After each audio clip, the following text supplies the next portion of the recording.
Ladies and gentlemen, welcome to DMU COP26.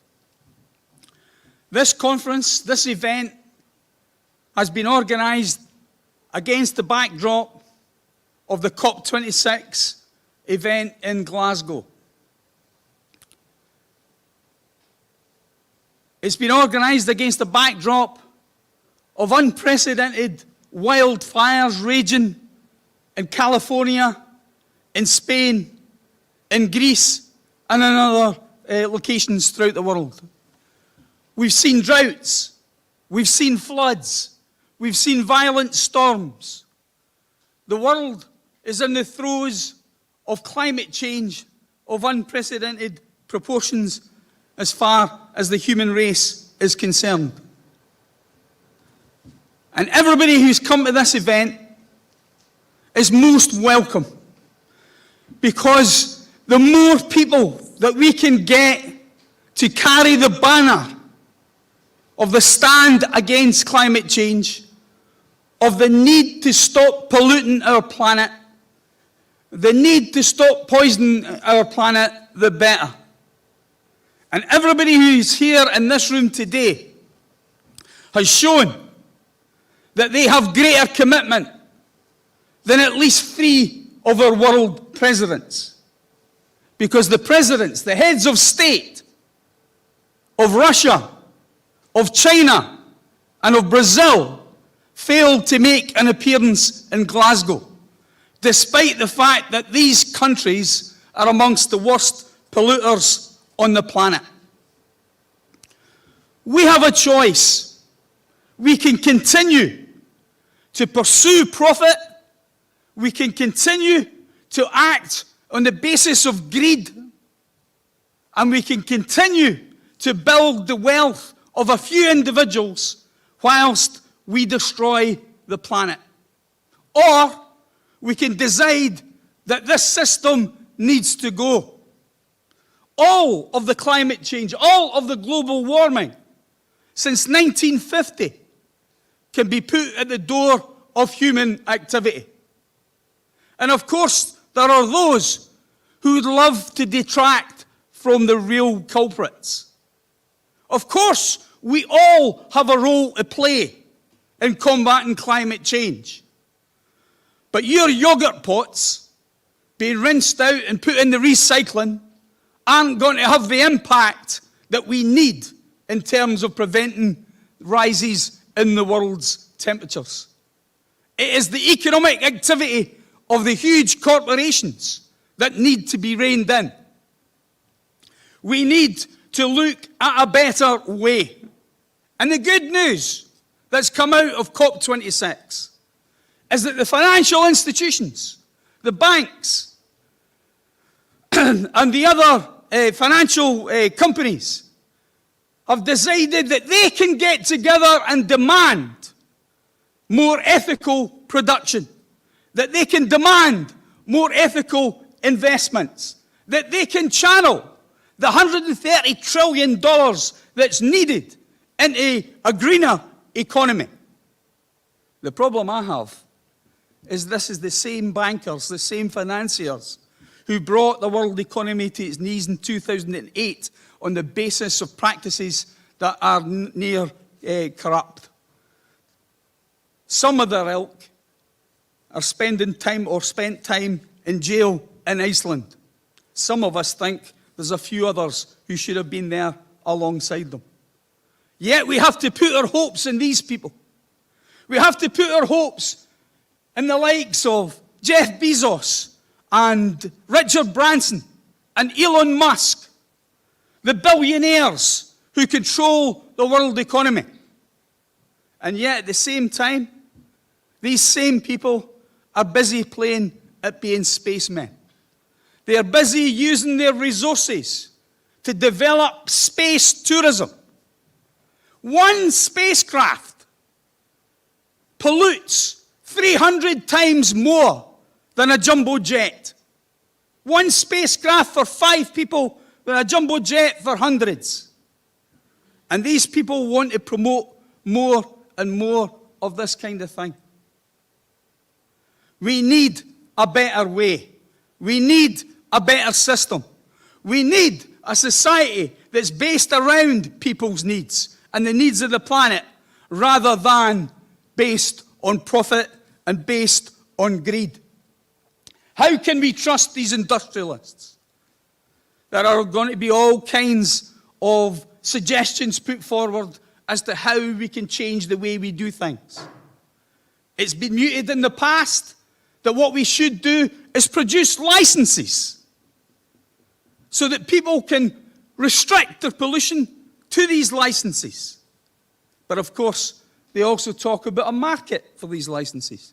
So a company who's not going to pollute as much as they thought could sell part of their license to other companies to pollute. Well, I don't know about you, but I've seen the cigarette companies and how they lied about the impact of cigarette smoking on humanity. I've seen how Teflon poisoned the atmosphere and poisoned human beings, when 95% of people in a survey in the United States found to have toxic elements from Teflon in their bodies. I've seen how company after company has polluted our rivers and polluted our air. I don't think we can trust licenses to these people. The regulation and control that's required goes far beyond allowing the market to run free. We have to find another way beyond profit, a way based on people's need. Time is running out. The planet can't wait. I don't know about you, but I wasn't expecting a great deal out of COP26. I know it's you and me that's going to do the work. It's you and me that's got to campaign and fight for a better way of doing things. It's you and me that's got to hold these corporations, these financiers to account.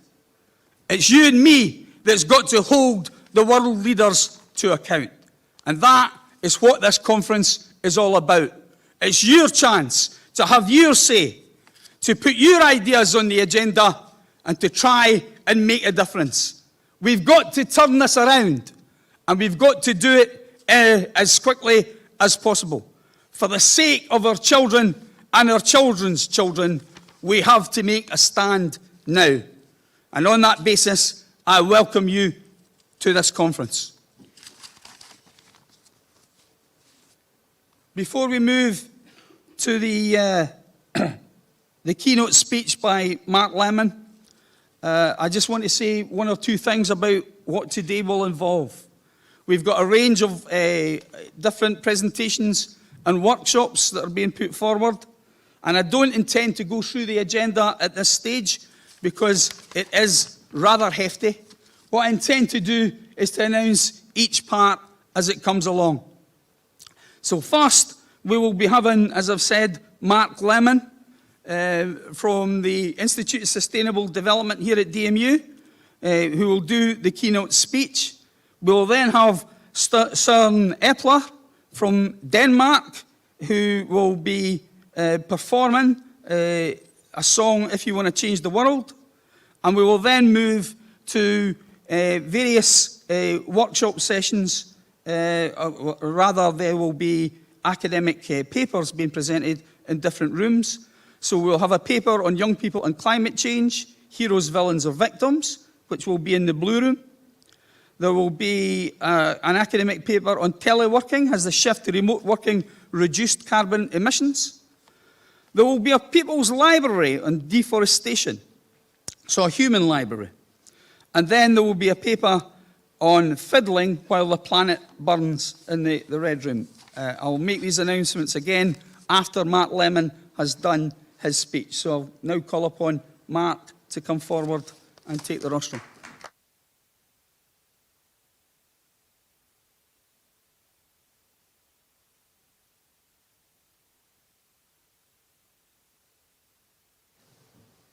Thanks, Chris. I won't be quite so dramatic, I'm afraid. But the issues are just the same. When I was coming in this morning, one of the remarks on the radio was, somebody paraphrasing Tolstoy that said, everybody wants to change the world, but people are much more reluctant to change themselves and their circumstances. And I think it's the tension between those two things that I think I want to talk about today. And I want to talk about it in the context, I suppose, and this is apologies to those of you who had the misfortune to listen to a lecture to me by me a few weeks ago, but to talk about sustainability and climate change in the context of a complex system that we live in. The fact that we have this integration between the natural systems, the economic systems, and the social systems. And once they start to interconnect at different scales, then we have a lot of the issues that Chris has already started to outline. So what I want to talk about very briefly in each area is to sort of just introduce that context of a complex system, and in many ways that's what's underlying the current crisis. To think about what's the bottom line. Historically, we've thought of the bottom line as an economic bottom line. And actually, the reason we have a climate crisis, the reason we have ecological crisis, is because the bottom line is not an economic bottom line. And then start to think about, well, what might we do about it, and what might the system in a wider sense do about it? And that means that we have to start to think about sustainability in a very different way. We have to start thinking about sustainability not just as through time, intergenerational. We have to start thinking about sustainability at one time and thinking about the equity, the issues of equity, the issues of ethics that come from looking across the globe currently, and then projecting that forward. And then finally to think about some of the pedagogic, some of the teaching and learning issues that to some extent underpin the current crisis, that we focus on particular issues, for example, economic bottom line, that we focus on single disciplines rather than how we interconnect different disciplines, and we tend to think in a linear way. We think about raw materials and we think about waste, and we don't think about cycles. We don't think about the circular economy. And these are ways of thinking. I was talking to Morten earlier on this morning about different mindsets. And in effect, that's what we're talking about. Mindsets both as individuals, but collective mindsets and global mindsets. And that's, in essence, what I want to talk about. So, we're mixing the science. Do we understand the science? I don't understand the science. I'm not an expert in climate science. My knowledge around some of the science is very limited. But equally, we still have US senators bringing a snowball in from outside and saying, well, climate change can't exist because I've got a snowball in whatever month it was, June or April, and being listened to. The actual science around climate change is complex. The natural science is complex. If we've got melting ice caps, we are going to have disturbed airflows, and we're going to have disturbed movements from the sea. So the complexity with the natural system impacts on our lives. But equally, and probably more importantly at the moment, our lives impact on those natural systems. So there's a need to understand the issues behind climate change, and then to adapt our narratives to those different audiences. The audience of island communities who are vulnerable to relatively small increases in sea level is a very different narrative to the one that Chris outlined with regard to 6 billionaires across the globe. The issues, though, are definitely falling on one part of one of those narratives rather and one set of stakeholders much more than another. So the science is, it's relatively clear. Huge increase in carbon dioxide, human-inspired. Variations in the Earth's temperature, but essentially heating up significantly, and that's one of the key indicators that the COP has attempted to take into account and to address. But more importantly, from my point of view, is actually what's the distribution. If we look at those graphs there, the key thing is we've got population increase, but in certain parts of the world. We've got CO2 increases, but again, in certain parts of the world. And these two don't coincide. So as the South grows, per capita, its carbon production per individual is still significantly lower. However, collectively, as the population grows in those parts of the world, and particularly as consumption grows, for example, in China, even though the per capita may be lower, these are significant issues globally. And so while we might look at our own behaviours, we also have to address some of these very significant issues that are global issues.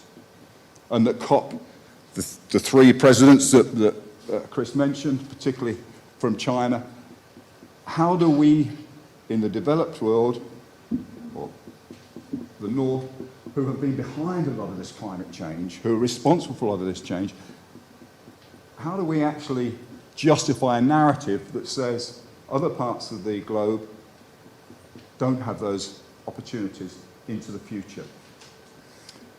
These are significant ethical issues as well as very, very practical ones.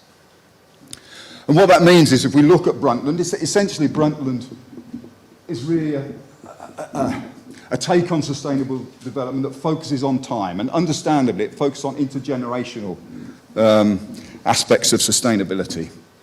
Sorry, I'm walking away from the mic. Can you all hear me? It focuses on intergenerational aspects of sustainability. It's much less clear what the geography is. What are the global ethics around sustainability? It does actually talk about needs, but that in itself highlights a question. What are our needs? Are our needs to do with having a roof over our head, having decent nutrition and decent health? Or are our needs to do with a lot of the additions to quality of life that we take as essential? And how do those needs translate into a global economy where we're looking at issues of equity and choice? And key to that, of course, something that's also under researched and is the pace of change.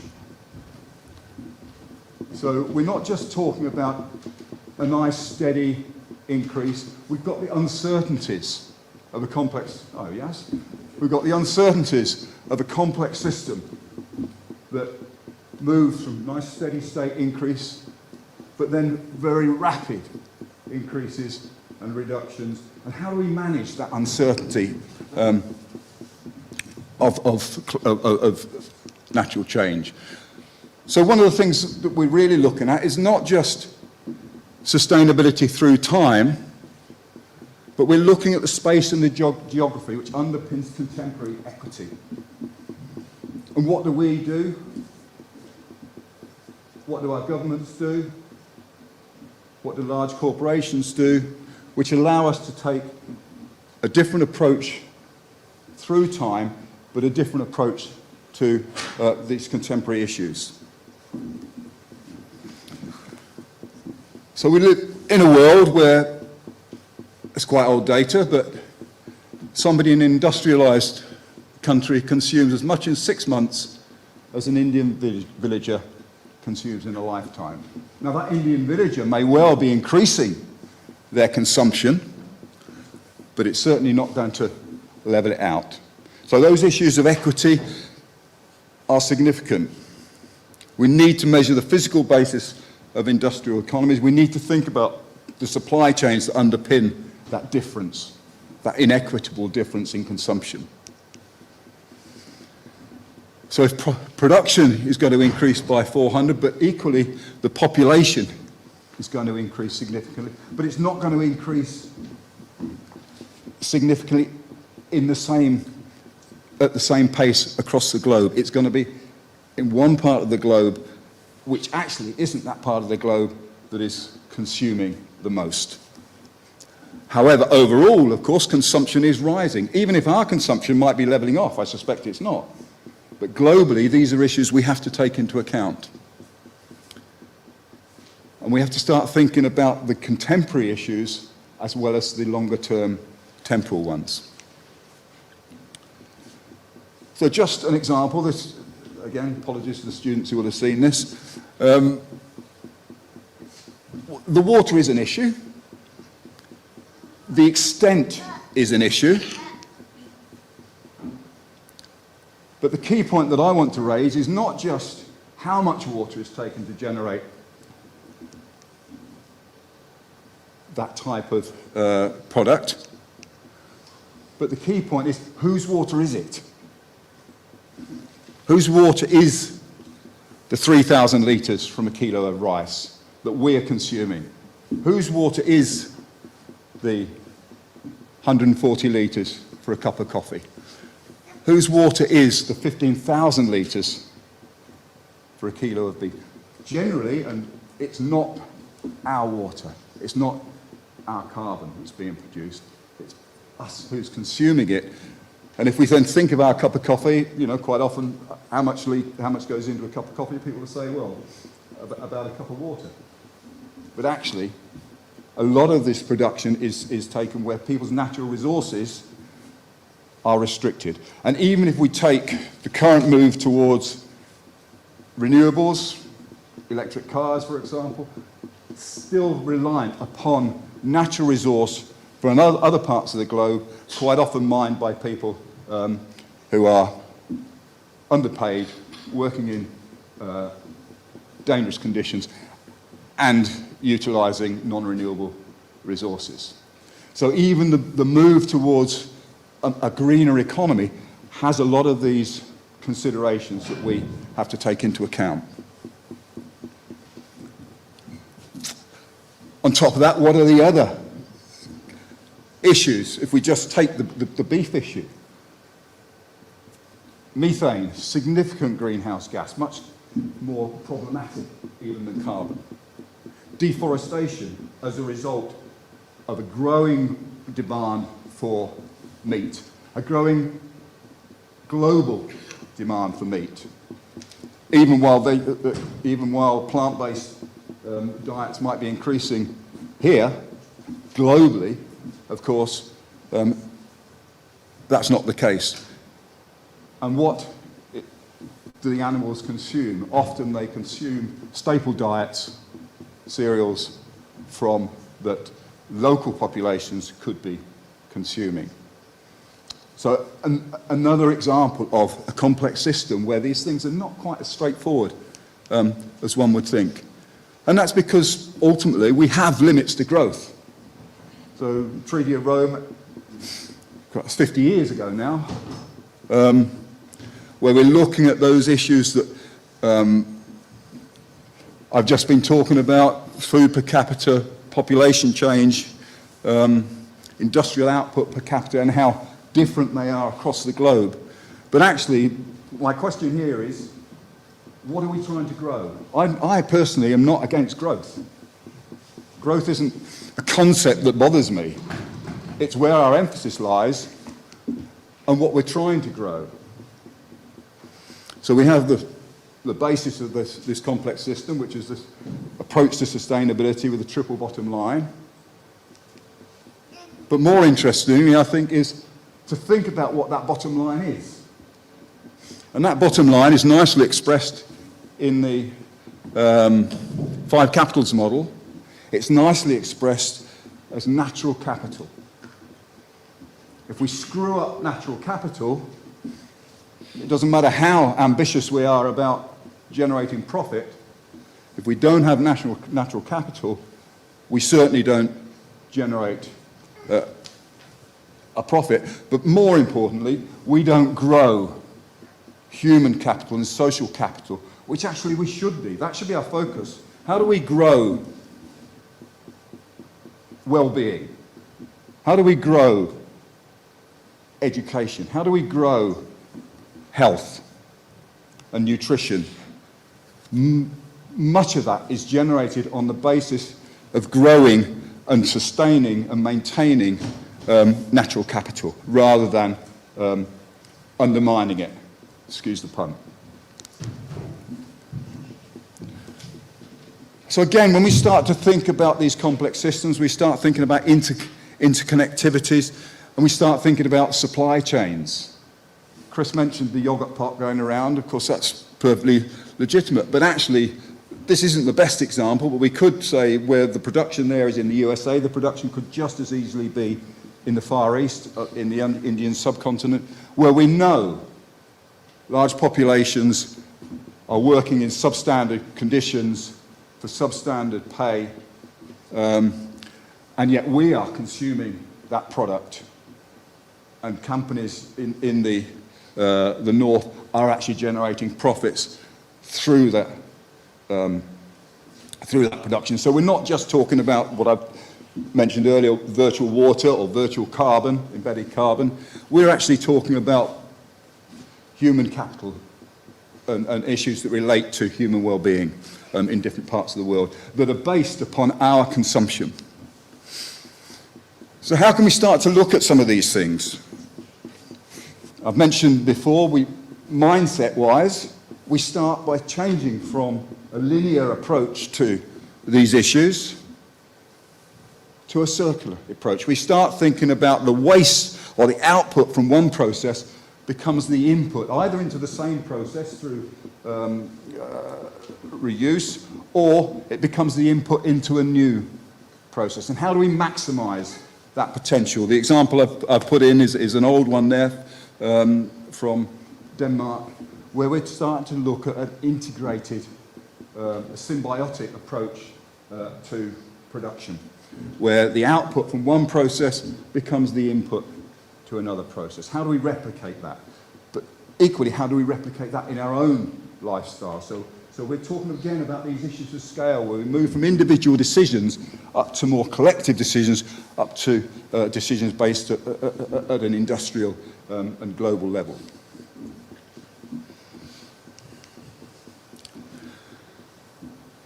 And underpinning that, and why I started with why I thought the reference to Tolstoy was interesting, is because we all consume too much stuff.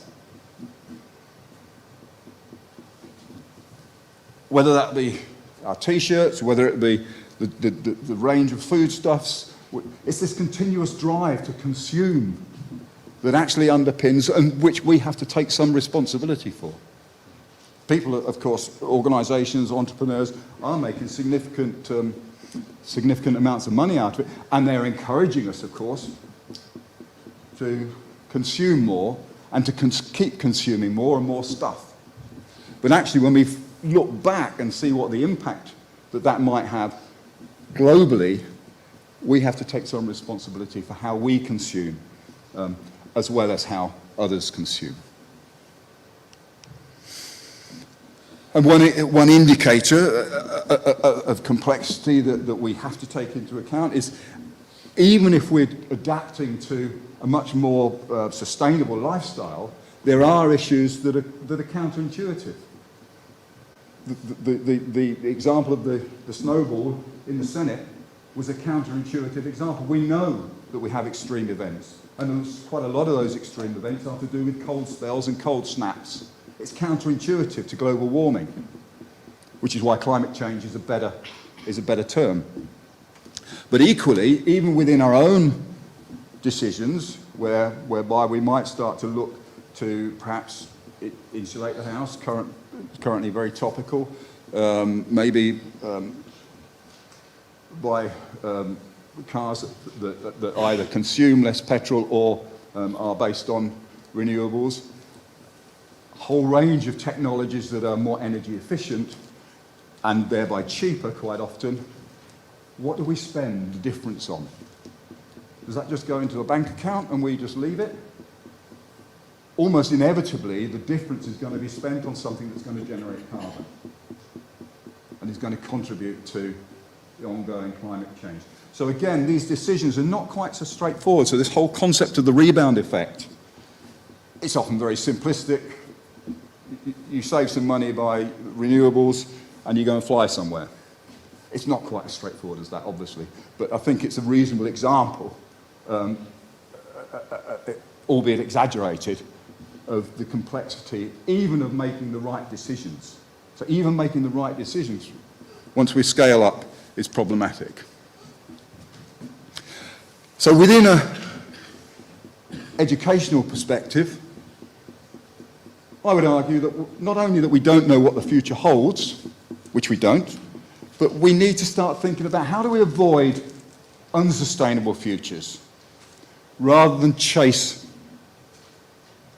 a sustainable future, a single sustainable future, whereby people's decisions will quite often compromise that decision, that future, because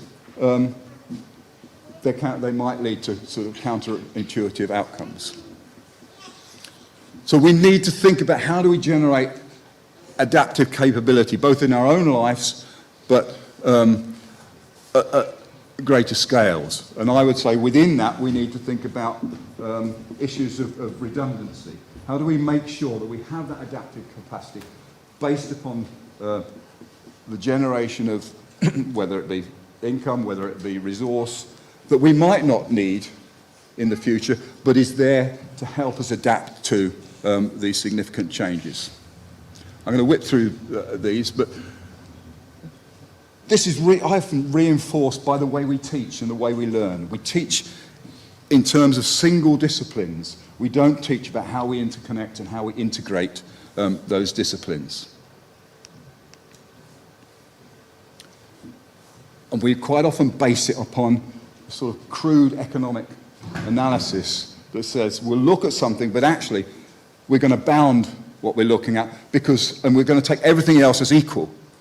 And of course that's complete nonsense. Everything else is never equal in a dynamic and a complex system. And we have to understand, or not so much understand, but take account of that complexity. And I would argue one way of doing that is to think much more systemically, to teach people to think more systemically, to involve all the stakeholders within that systemic approach, and to start to do that in a systematic way, so it's actually incorporated into the way we teach, the way we learn, and the way we engage with stakeholders. Chris is winding me up, literally. So, to go back to that initial graph, where are the leverage points, each one of those? Where are the leverage points through time, but equally, where are the leverage points, where do we intervene at this particular moment in time? COP, for all its failings, is at least one way of starting to address those interventions.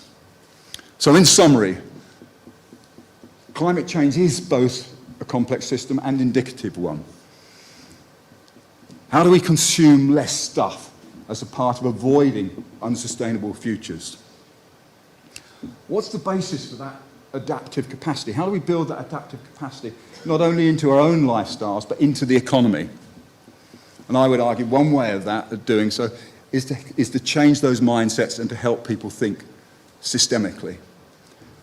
And within that systemic system, we need to move from a linear approach to a cyclical one. And finally, we need to, again, something we were talking about earlier, we need to co-create. We need to bring all the stakeholders into this narrative. Not because we agree with all the stakeholders, but it's only when we take those different perspectives and we can draw out these rich pictures that we can start to anticipate what the future might look like and learn from that future and try to avoid what we see as futures that are not sustainable, rather than chasing a rather vague single vision of sustainability.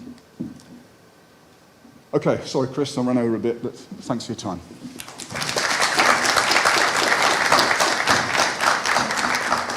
Okay, we've got 2 radio mics, so if anybody would like to ask any questions or to make any points at this stage, put your hand up and we'll approach with the radio mic.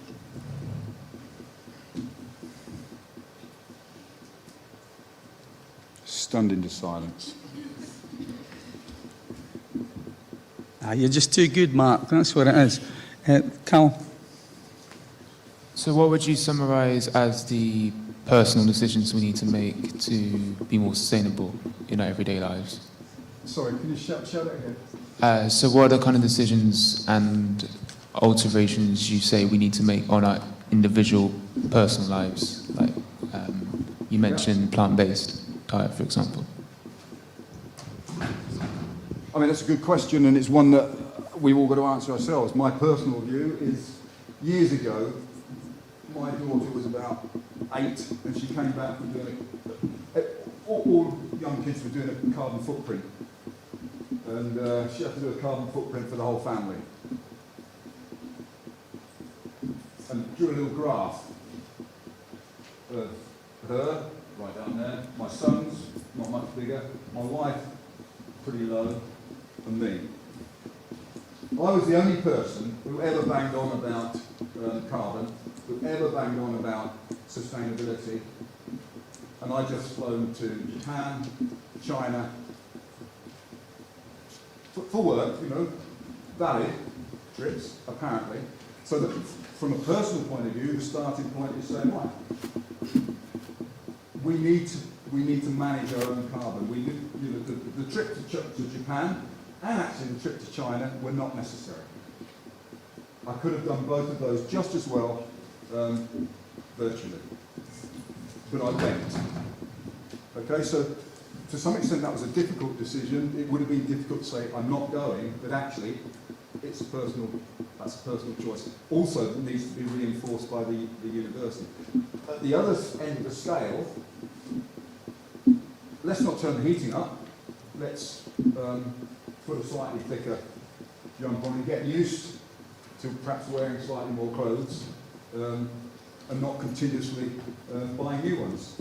So, you know, at one level we've got the sort of institutional, I mean, which is a completely different order of magnitude. Me flying across the world twice in maybe 6 months, which ruined actually highlighted my daughter's graph, or just changing our consumption patterns and our lifestyle patterns so that we wear appropriate clothing for the climate and don't just play around with the heating system. Mark. Oh, sorry. Yeah. Is that okay? I think just looking at both scales, the sort of institutional scale, the big decisions, and the personal lifestyle ones, day-to-day decisions. Question at the back.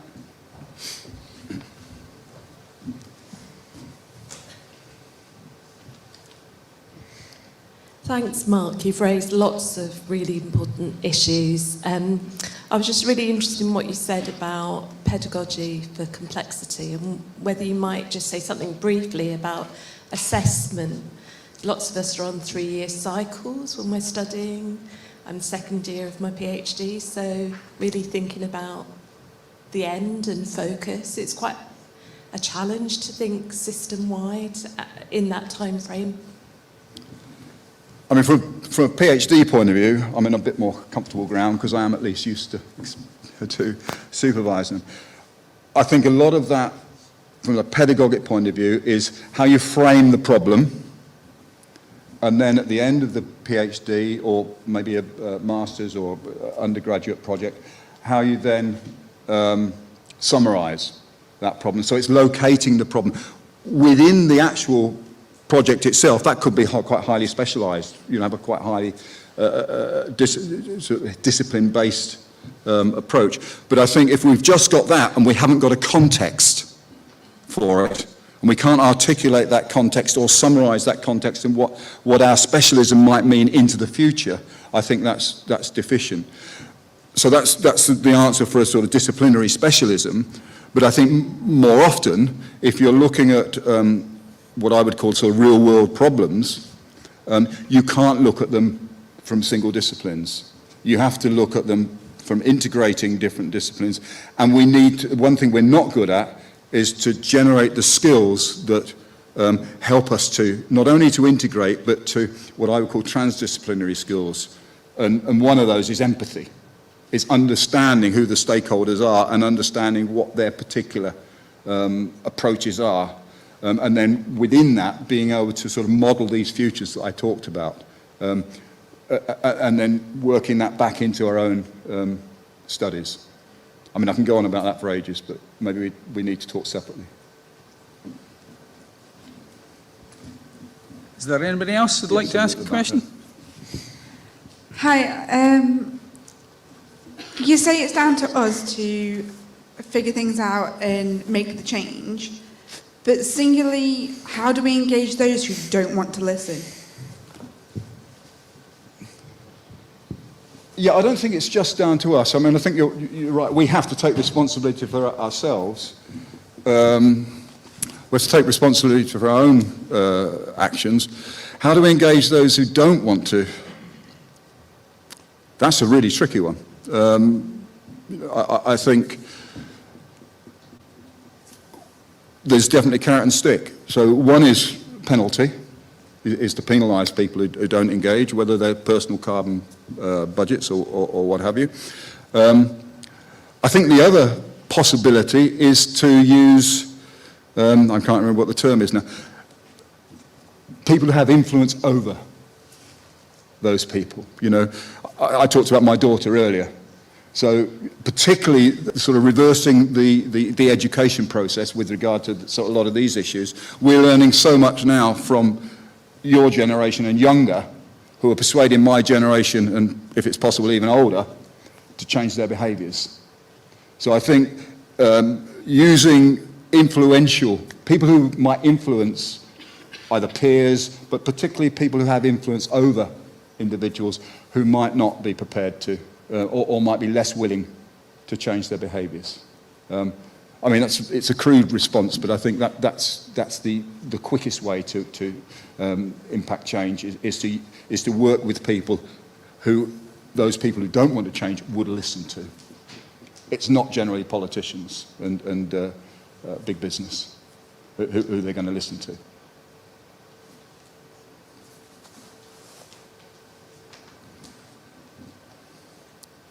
Any others? Okay, Ryan, I'd like to thank Mark for his contribution. And now, before I call on Søren Epler to come to the platform, I'd just like to announce a change to the organisation of the academic papers and human library. The blue group will be upstairs. So after Søren's piece, the blue group need to congregate in that corner to be led to the room upstairs. The green group are now going to go to, so this is a change, they're now to go upstairs also. They should congregate over here to be led to the room upstairs. The red group will now go to the back room. This is due to technical issues and how people are going to present. And therefore, if the red group congregate here to go to the back room, and the orange group for the People's Library will go through into Hall 2. Son, where is he? Oh well, he'll be here in a minute. The best laid plans of mice and men. Right. Well, I suppose at this moment in time, I should take this opportunity to say one or two things. No, I won't. Here's some.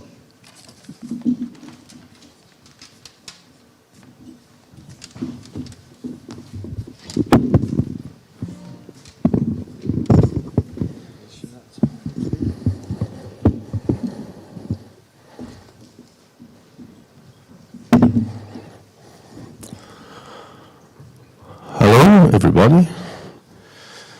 I'm going to play you a tune which I've written a couple of years ago with the title "If You Want to Change the World," and about the question before, what are we going to do individually and together? At least we need to have the courage to fulfill what we really feel is necessary for us to do in this world, and maybe just become ourselves as we really want to do. But I've written a song about this, so let's hear what happens. You're welcome to maybe sing along in a couple of words when you see, okay, now I can sing along with this line or whatever.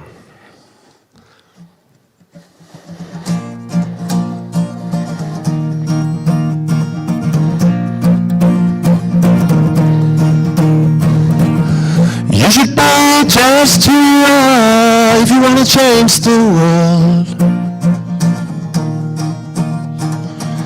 You should shine out like a star if you want to change the world. Little boy, little girl, you should realize your soul as a mirror of the whole if you want to change the world.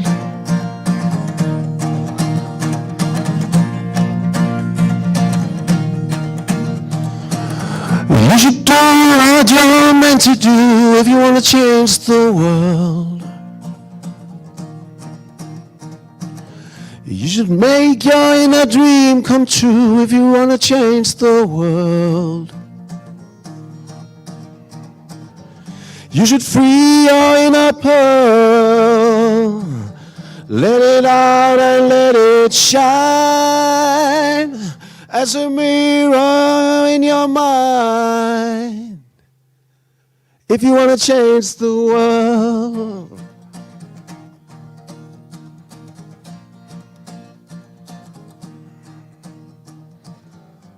But I will not lie to you, it won't be easy. But angels will fly to you and help release it. And love will always answer when you call.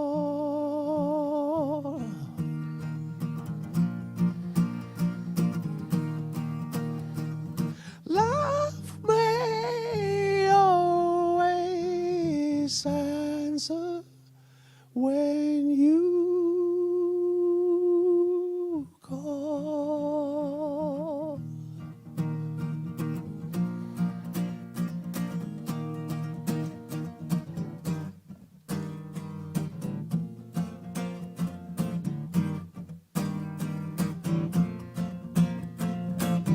Sometimes there's a story to be told,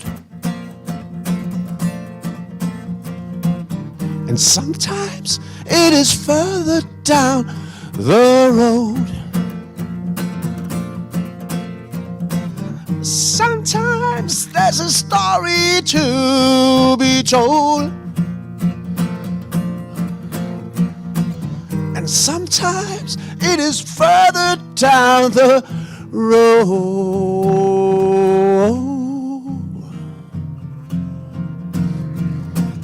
You should reach out for your destiny if you want to change the world.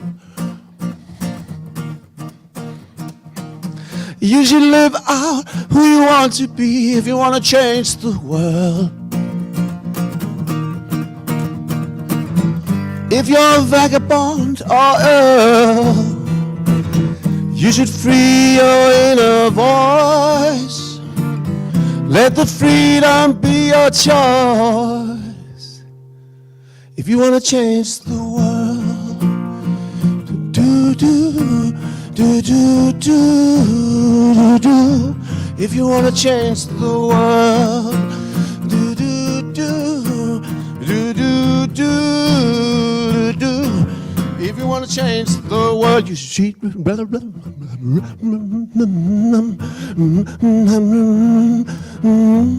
if you want to change the world, you should.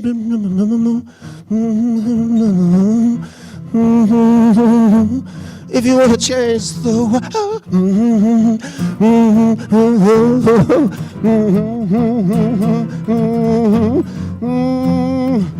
you should be. Can please get the lyrics now? Can I please get the lyrics now? Can I please get the lyrics now? You should see where you want to live. You should give the love that you want to give. Everyone is your relative. If you want to change the world, you should live where you want to live. You should give you what you want to give. Everyone is your relative. Yeah, if you want to change the world,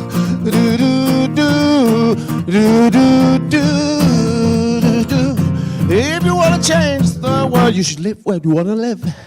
You should give what you want to give. Everyone is your relative. If you want to change the world.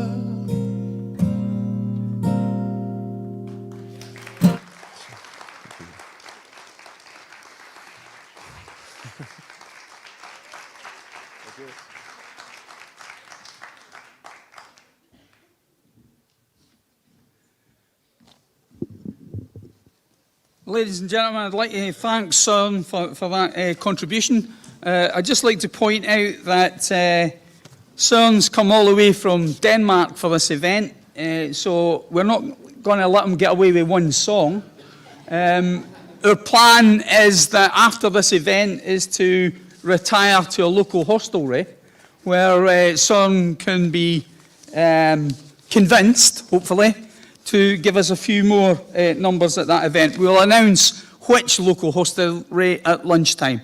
That said, those of you who've got a blue dot on your name tag, you need to congregate over here to be led upstairs. Those of you with a green tag need to congregate here to also be led upstairs to a different room. The room that you go to might have on it fiddling while the planet burns, but that's the red group who are now going to be in the back room, so need to congregate here. And then the remainder, the orange group, will go through into the other room. So please make your way to these workshop / academic papers.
What we intend to do now is present a conference statement to you for your consideration. That statement you will have the opportunity to discuss in workshops this afternoon. After moving this statement, or at least reading through it, we will have a presentation from Grayson Jobvu and Year 3 youth work students from DMU. This will be followed by a presentation by the DMU Marxist Society, and then we'll have a short break, to be followed by the keynote address from Peter Engberg from Denmark, who will be speaking to us on screen. We'll then split into workshops, which I'll announce at that time, to be followed by the lunch break. So without further ado, here is the statement that we are putting to the conference.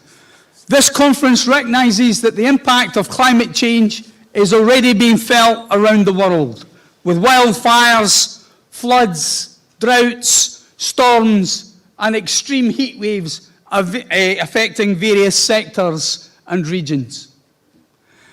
The perspective of climate change denial no longer holds any traction. The way is clear for world leaders to step up to the plate and to deal with the problem. This conference notes that media projections estimate the COP26 pre-event proposals to be in line with containing climate change to 2.7 degrees above pre-industrial levels. The target is 1.5 degrees. Latest estimates are that they may achieve 1.8 degrees. Therefore, whilst welcoming all initiatives to curb climate change, this conference recognises that COP26 has failed to deliver the radical action required to protect the planet.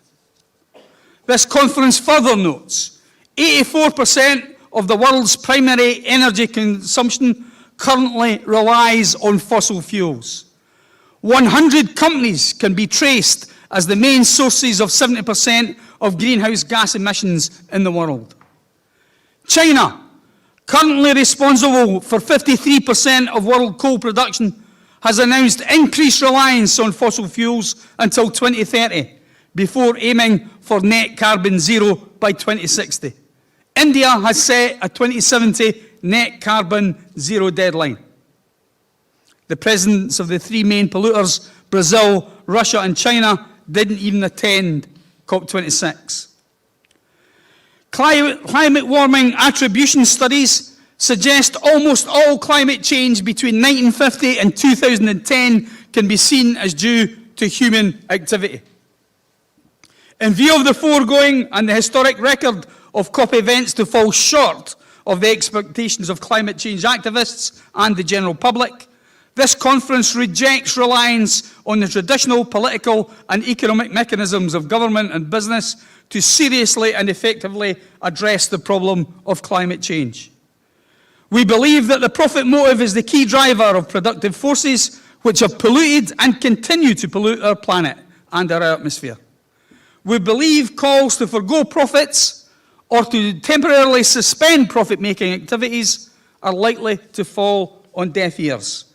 This conference therefore resolves to call on the citizens of Leicester, the United Kingdom and beyond to not only put pressure on politicians and business leaders to abandon fossil fuels and other destructive contributors to climate change, and instead move at the speediest pace possible to develop and use clean technologies and processes free of greenhouse gas emissions and other anthropogenic forcings. Conference believes that this requires fundamental system change to enforce, including production for need rather than for profit, and all its attendant waste and collateral damage. I move the statement on behalf of the conference organisers, and you will have the opportunity to discuss this in due course. I now call on Grayson Jobvu and the Year 3 students from Youth Work and Community Development to make their presentation.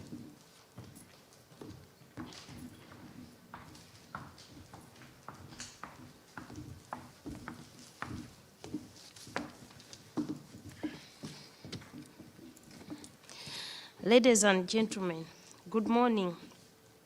I want to thank you all today, this morning, for coming out, taking your time, for joining us here at the COP Out conference. Today we are going to run through a few key factors and changes that we can all contribute towards making considerable changes and different to climate change. As some of you may already know, 2015 Paris Agreement decided we need to contain climate change within 2 degrees and 1.5 degrees above pre-industrial temperatures. Currently, 100 companies account for 71 degrees of greenhouse gas emission in the world. 84% is currently produced by fossil fuels. 3 of the most populated countries in the world were China and India, United States, but their world leaders were not present at the conference. What does this tell you? It shows that the leaders do not care. So we are here today, you and me, to stand together to fight for this cause. China alone accounts for 50% of the world coal production, and with the plans to increase extraction by 2030, with a view to move carbon zero by 2060. India has announced carbon zero deadline by 2070. However, as much as they put these ideas across, they are far much behind their deadline. You and me, what can we do to help? Simply, we need to make simple changes, like buy less. The products that we buy that are not necessary, we don't need to buy them. And the raw materials that they use to produce these products, they're ending up in waste. The most disturbing thing that are here today is we need to make a desperate plea to all of us in thinking of how we buy clothing. Clothing is the main issue. There's an issue called fast fashion. What is fast fashion? Fast fashion is the process where clothes are being made, the process where they take raw materials, making clothes, made into designing, come to the shops, and we buy them. So how can we do to help? We need to make sure that we need to buy things that are ethically proven and sustainable material.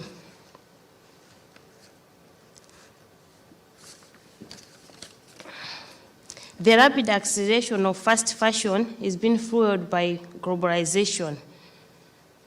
Globalization has its own disadvantages and advantages. Coupled with competition, industrial competition, every company is trying to make it. So customers' gratification, whereby if you feel that this product is good, I want to buy it. So we need to step back and think that, do I really need this? If we carry on like this, buying things that we don't necessarily need, by 2050, the world will be using almost a quarter of the world carbon budget. We need to look for the better quality that is made ethically and sustainably. Let's start sharing clothes. If I buy clothes and I don't need it, I can give it to somebody. Let's recycle, let's repair, start donating, repurposing. The other problem that we have is e-waste. These are domestic appliances like washing machine, hoovers. These products, some of these products are built in from the ethos, which are made from cheap materials, which is a huge problem. And favor waste adding to the landfills. If we continue buying and just throw things, the world will be full of landfills and we'll have nowhere to stay. Thank you.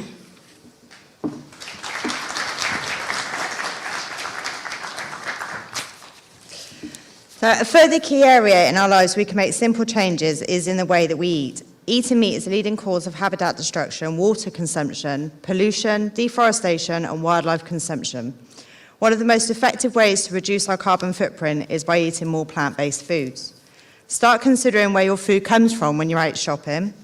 According to Karen Edwards, the further it has to travel, the more energy that is required to fuel, refrigerate, pack, and presumably this boosts fossil fuel emissions. We should purchase locally and produce foods from farmers markets or small vendors to try growing our own fruits and veg at home. Around 27 million individuals in the United Kingdom are active gardeners, and the country's gardens cover a combined area larger than Wales. Growing our own vegetables not only enables us to be able to self-sustain, but also creates an opportunity to provide a wildlife sanctuary by planting native flowers that attract pollinators. Less than 5% of Europe remains truly wild because of habitats being created for humans to live, the farming of livestock and agriculture. The European Nature Trust oversees rewilding projects in the UK, Europe and Belize by replanting native trees and restoring biodiversity which is in drastic decline. The long-term benefit of recovering these landscapes is that they will eliminate more carbon, prevent soil erosion and eradicate some flooding by retaining water. A clean home is also important, but many of the cleaning detergents we use are extremely harmful as they contain chemicals that may potentially be harmful to humans in the future. One of the many things that we can do is to swap bleach for baking soda to clean toilets, begin switching to kinder products such as EcoVibe, who make environmentally friendly cleaning products. During every domestic wash cycle, synthetic materials shed around 700,000 microfibers, which are tiny plastic particles that slip through current filtration systems and into our oceans, where they are ingested by aquatic organisms. So it's not just the sea of plastic we see washed up on beaches around the world that's harming the environment. We can reduce microfiber shedding by using fabric softener, washing at 30 degrees, washing a full cycle of clothes, and swapping from powder to liquid. Only 9% of plastic is recycled, so to help protect our oceans by reducing plastic usage is to use recyclable coffee cups and bottles as an alternative, as these are the two biggest contributors to the 300 million tonnes of plastic waste that is produced each year. The beauty industry creates 120 billion units of packaging every year. In 2015, research found that packaging accounted for 146 million tonnes of plastic every year. Once we know what works for us and what we like, buying a refill instead of another brand pot or bottle could save tons of waste.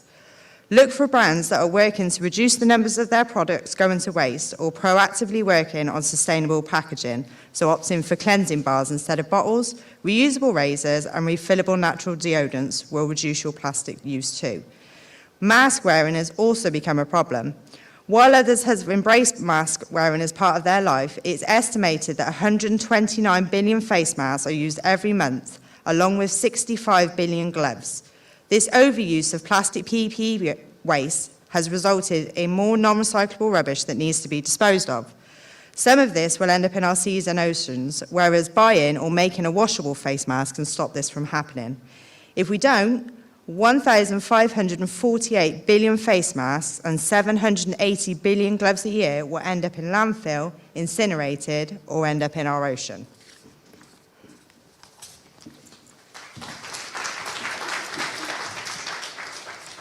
So working from home has become our new normal. And if you find yourself working from home, there is things you can do there too, such as upcycling any furniture you may have, desks, chairs, find things on FreeCycle. You can also make your office paperless. You can save the environment by trying to make sure that you speak to certain companies and opt for paperless statements. You don't have to print every email you get. Sometimes you can just delete them. We really don't want to affect the wild and endangered animals of our Earth and cause more air pollution by the constant usage of paper, where there's other options that can happen. You can register with the mailing preference service to reduce the amount of unsolicited marketing mail you receive through the post. Many of us may leave lights on.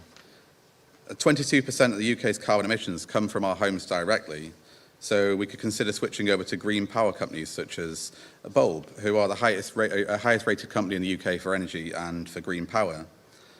This could help cut our CO2 emissions by an average of 3.2 tonnes every year, and that's per person. There are other things you can do too, such as rechargeable batteries, low-energy LED bulbs, and smart power extension strips for electronic goods. If you use a room with natural light, you may not need as many lights on when you're in there. And the more we continue to use these electronic devices and print off more paper, the more resources are being used and will eventually end up in landfill. For the UK to become net zero for greenhouse gas emissions by 2050, we need to start buying green cars and get charging points installed in our houses ready even. And definitely we should use communal transport more often. According to Eurocontrol, the COVID-19 travel restrictions resulted in a near 57% reduction in CO2 emissions from flights across Europe compared to 2019. But as airlines resume normal operations, aviation will once again pose one of the most ethical dilemmas for environmentally conscious explorers. Travelling by rail, ferry or bicycle are all options to reduce your carbon footprints. And if we don't do this, the climate will continue to be ruined. Pollution will still kill up to 8.8 million people worldwide, 800,000 in Europe itself. There's many small changes we could all be making, even just litter picking while we're out for our exercise, having shorter showers, or being cautious where we invest our money and not putting into companies that are adding to the crisis. But the reality of the situation is there is a crisis, and we need to come together globally to improve the situation for future generations. If we work together, we truly can make a difference. The changes we consciously make to our lifestyles now will naturally become a part of the norm for the future generations, and so they can learn from the work we're doing as they move forwards in their lives. So mark Earth Day on your calendar, use your social media platforms to spread the word, and educate others and remember the 3 R's: reduce, reuse, and recycle. We've also got a short poem that's been created by one of our group members, and that's from the stimulus we've been talking about as we've just done this speech now. Why is it that we don't fear when we're burning through our atmosphere? How long is life for you and me if we reach the next degree? The way we live and operate, our future, we now devastate. Work shifts, buy gifts, ignore the pollution, or maybe together we can find a solution. Lights on, life's gone. We are wasting our worlds, and together towards a bleak future, this has us hurled. Plastic? Fantastic, or so we thought, and now it's now in our oceans, that's all that's caught. We need to believe that there is hope ahead. We need to conceive our planet's half dead. If you felt a sickness, you'd ask for support, yet our Earth is sick. Its health should be sought. We ask you to think of the changes you'd make, a small step from all of us. That's what it will take. While COP26 is continuing now, our Earth needs our help, and we hope to show how. We all can take steps, fight famine and drought, and most of all, please, do not cop out.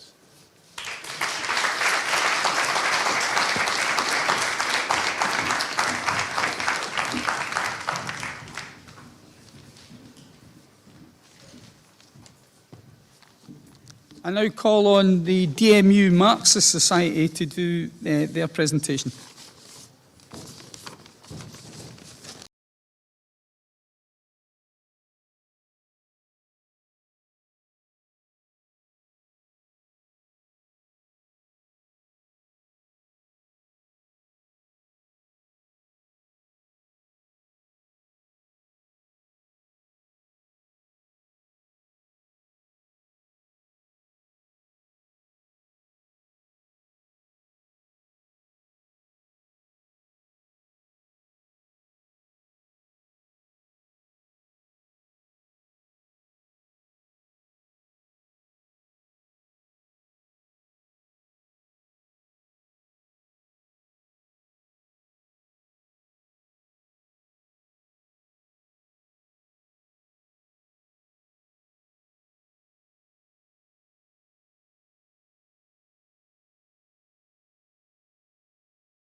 Oh, it is bright up here, isn't it?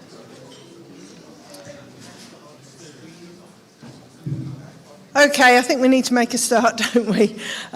Sorry, we have sort of we're trying to drag time back so that we get everything in that we want to get in today. So we are going to try to keep the length of workshops, etc., as we've planned them. So it falls to me, and I'm Rachel Rounsfield, I work with Chris. It falls to me to introduce our next keynote address, and that's from Peter Engberg. Peter is essentially a filmmaker. He's interviewed all sorts of people from around the world, including the Dalai Lama, I know. And he said to us when we were planning this conference, I want to talk about mindset, he said, and we went, not sure about that, let's talk about carbon miles, let's talk about what can we do, let's talk about all those other things. But he said, no, I want to talk about mindset, because mindset is the thing that will enable us to take some of the actions that the other groups have been talking to us about this morning. So without further ado, I'm going to introduce on the screen Peter Engberg from Denmark. Well, thank you, Rachel. That was very sweet of you. And welcome back from your break. Let's just take a few deep breaths, all of us, right now.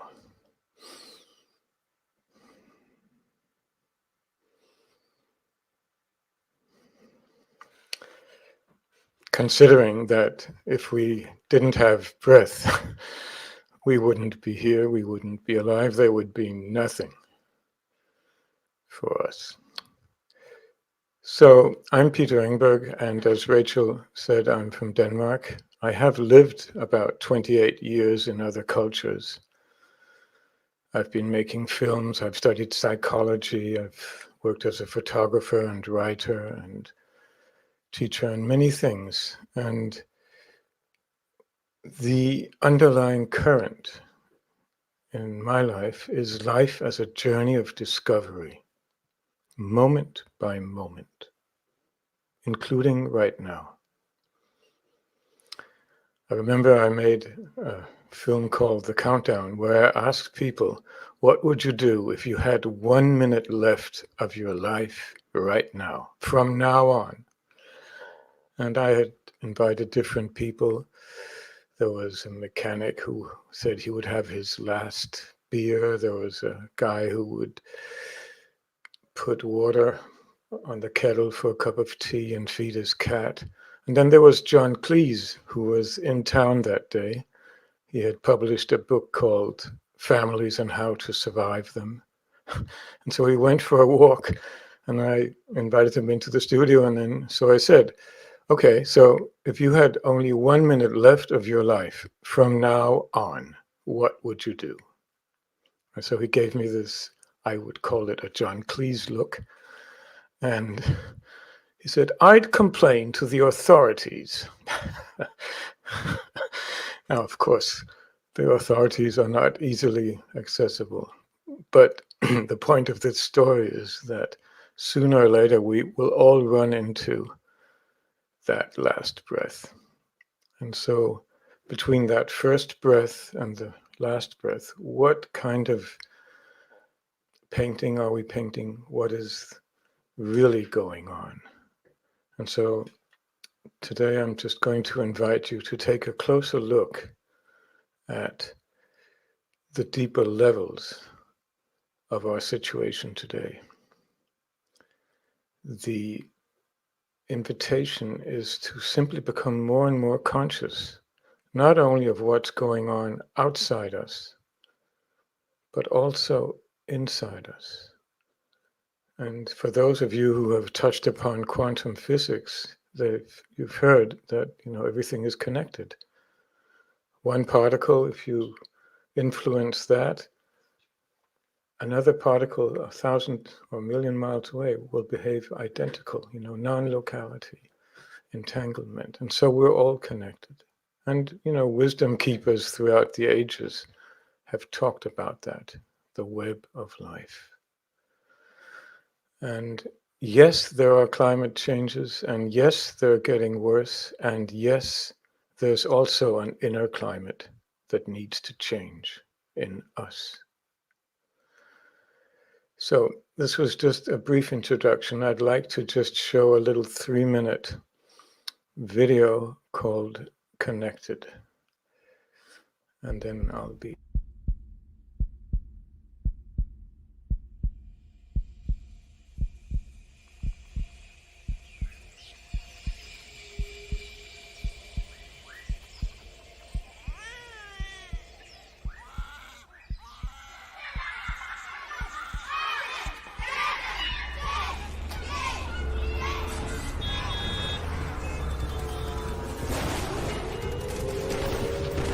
Topping the news today, 2 murders in a robbery in less than 24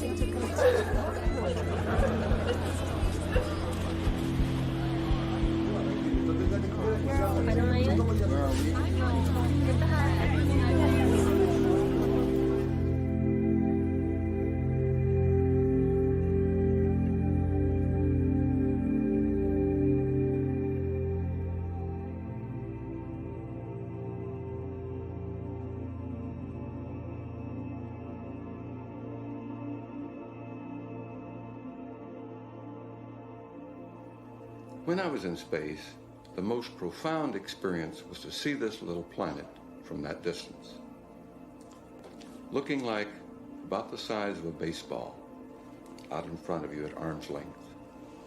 A magnificent blue and white planet with all the continents, all the oceans down below. What happened to me at that moment was to recognize in ways that were not rational, in ways that I did not understand, how we're all one, how I was a part of that galaxy. I was a part of that universe, that the universe was intelligent, not just happenstance, not an accident, that everything in the universe is connected. It was a certain recognition that our scientific descriptions are incomplete, and perhaps our religious cosmologies are limited and flawed as well. It intensified the search for knowledge, to find out who we are, where we came from, and where we're going.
Yes. Good old Albert Einstein. The world as we see it is a result of our thinking. And we need to change our thinking. And this is what I want to invite you to look at. How are we seeing these events? There's all these problems going on. And you've heard a lot about them. And you'll probably hear more, because the mainstream media are really feeding us almost exclusively negative news, and it is creating a mindset of fear. And especially for you as a young generation, a mindset of fear can be paralyzing. It stifles your creativity and your joy of living. And so it's also important to have hope and, more than that, trust in life. And how do you develop trust? How do you practice that? Because we all have some daily practices. You know, what is your practice daily? Are you practicing fear? Are you practicing anger? Practicing peace? Whatever we will practice, we'll get good at. If I'm practicing being fearful or angry, I will get good at being angry. If I'm practicing feeling peace, I will get good at feeling peace. So there is a choice involved in this. And that, I feel, has been neglected in the mainstream media. The choice of through which glasses are we looking at reality. For example, if you're driving in a car and there's a side view mirror and there's another car overtaking you, physically it's maybe 4 feet on your side. But you cannot see that car in the side view mirror because it's too close. There's a blind spot. In the same way, we have a blind spot in our consciousness. And what is that? We cannot see through which glasses we're looking at the world. The glasses of anger, fear, trust, and many other kinds of glasses. And so becoming more conscious of how, what is the grid through which we're seeing these events? For example, right now I'm looking out at, there's a lot of trees right outside, and the leaves are falling.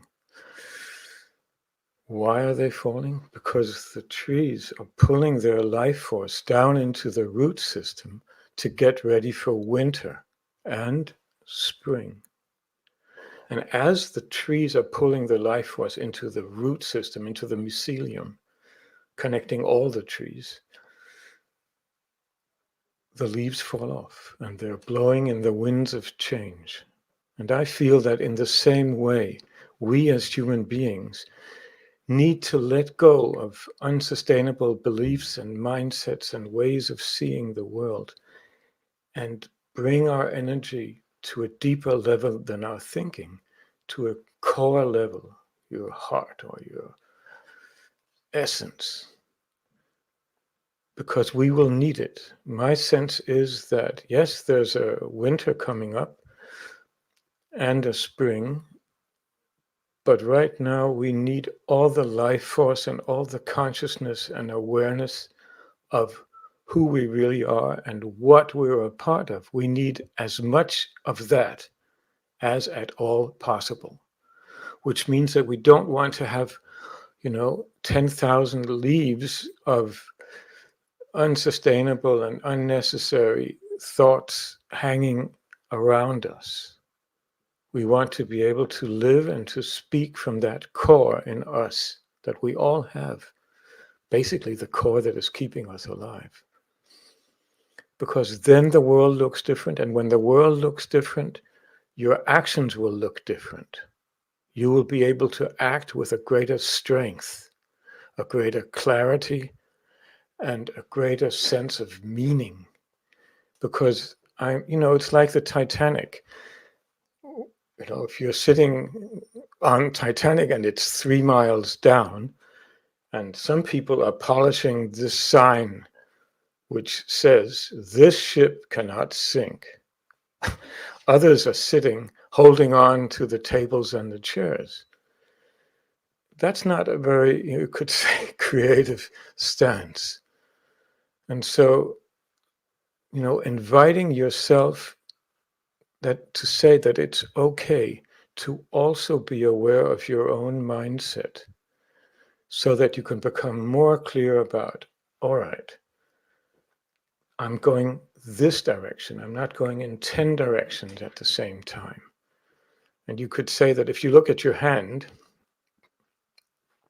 yes, you have all these different fingers, There can be, you know, different politics, different religions, different opinions, different leaders. Yes, that's true, but there's also something there that connects everything. What is that? And when we begin to sense that connects everything, the root system of our lives as human beings amongst other species on this planet, things look different. You know, if you have one finger pointing at the system, then you have three fingers pointing at yourself. And, you know, is that a good way to spend your life? And I feel that let's not just attack and criticize. And you're not doing that. I mean, I saw some pictures yesterday from Glasgow, hundreds of thousands of people marching the streets. And I remember, you know, I grew up during the Cold War, and we had not a climate threat, but an atomic war, a nuclear war threat hanging over our heads every day and every night, all the time. And so, you know, it started a lot of processes and looking at, okay, so what can we do? And in the same way now, I feel that the climate change issue, you know, in the outer world, potentially can bring together your generation more than anything else has been able to since, you know, 1968. And this is such a good thing. And I feel both honored and inspired to see that, yes, millions of young people are waking up all over the world and stepping into, you know, a deeper sense of commitment and a deeper sense of responsibility. In the true meaning of the word, responsibility means the ability to respond, not necessarily react. You know, there's a difference. And it's like the difference between hearing and listening.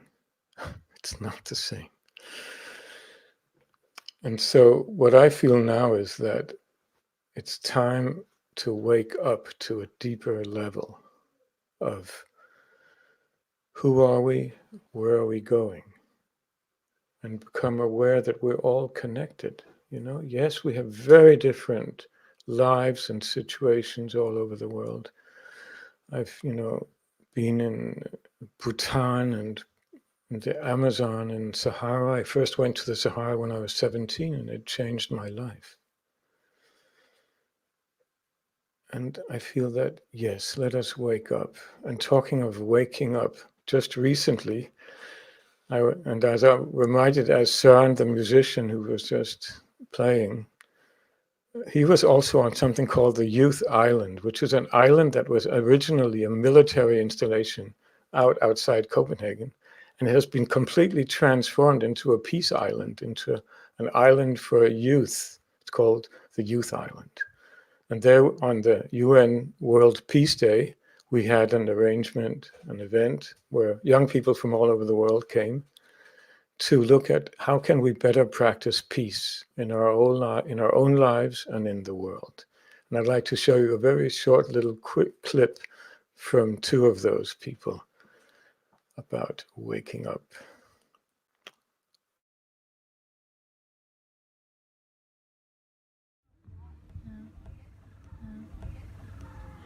What is the message of the youth to the world? Wake up! Yeah. Yes, wake up. Yes, I think it's easy, it's short, but it's very powerful. Yes. Yeah. No, I think that you realize that what comes deeply comes through simplicity. Yeah.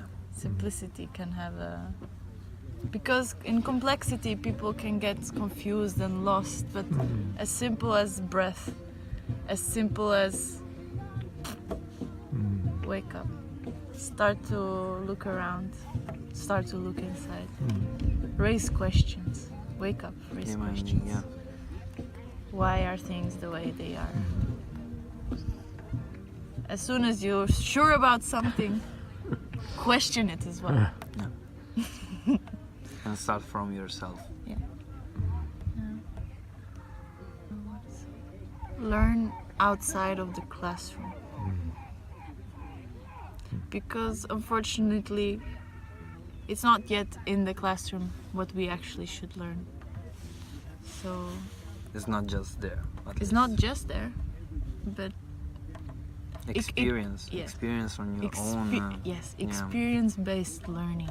Yeah. And then connect, follow your heart. Yeah. Not your mind too much. Also listen to it sometimes, but because it also helps you survive. But, but the heart is, yeah. And love people.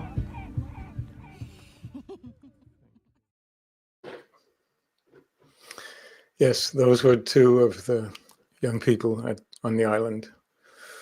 And it was just so encouraging, so inspiring to see this stepping into a deeper identity of human beings on a planet and waking up to that.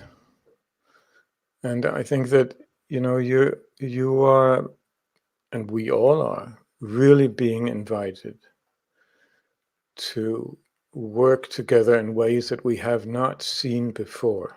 Because especially in the West, we have a culture of ego. And I made a film where a Danish writer, Peter Høeg, he talks about that if you look at the history of Europe, it's the history of ego, because the nation states, the national states, are just giantly enlarged egos. And now you can see the results, of all these divisions. And when you compare that to what my friend, the astronaut Edgar Mitchell, was saying in the film, looking at the Earth from space, where everything is connected, not just in theory, but in real life, in reality. If that were the backdrop, if that was the foundation of all education, all business, all economy, we would have a different world. Because what we do to the planet, we do to ourselves. Everything returns because it's connected. Just like right now, 60 trillion cells in your body are communicating with each other, also when we're asleep. And it's not like we plug a wire into the wall to stay alive during the night. Something is keeping us alive. That power. Let us also acknowledge that power in our life, because that is what drives everything. And so I'd just like to show you a little slideshow with some quotes from different people. Maybe you've heard of Charles Eisenstein. He's a young, brilliant fellow, and one of many around the world who have, bridged or is bridging the gap between generations and mindsets.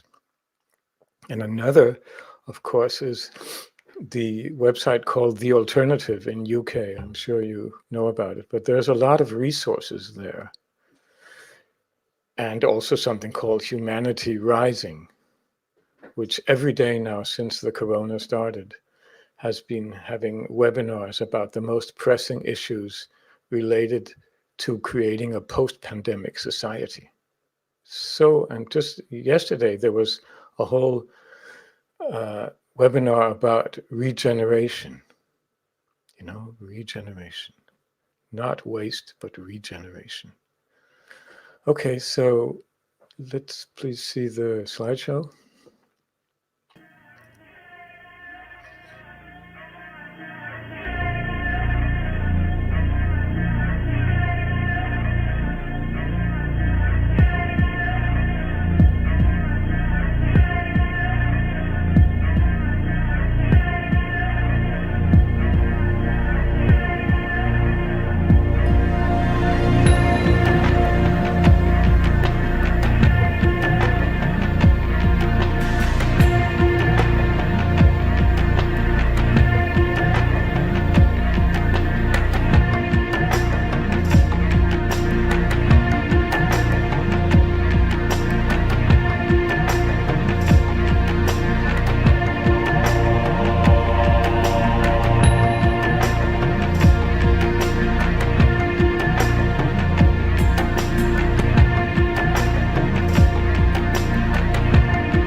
Yes.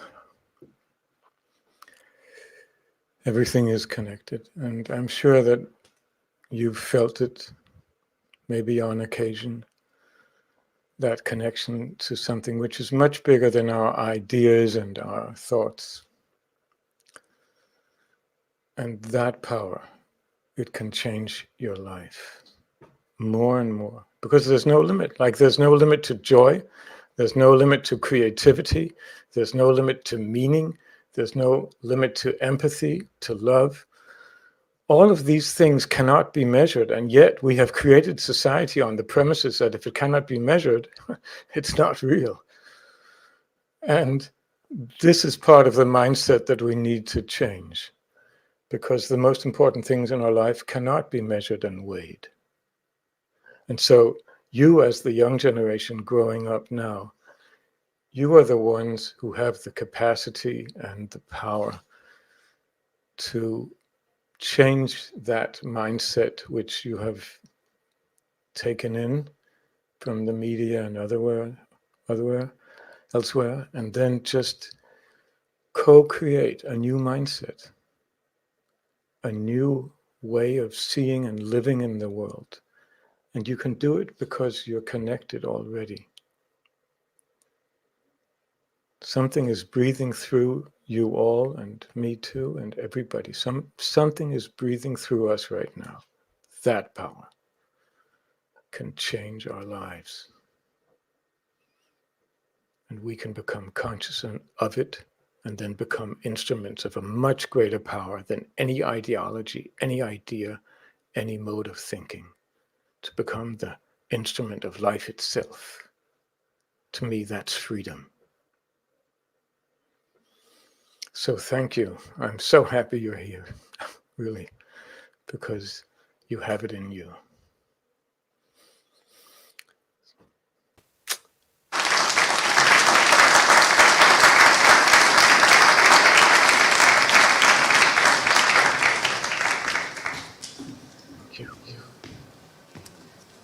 Thank you so much, Peter. That's really given us all, I was going to say food for thought, but I think it's maybe food for the heart or the soul, perhaps.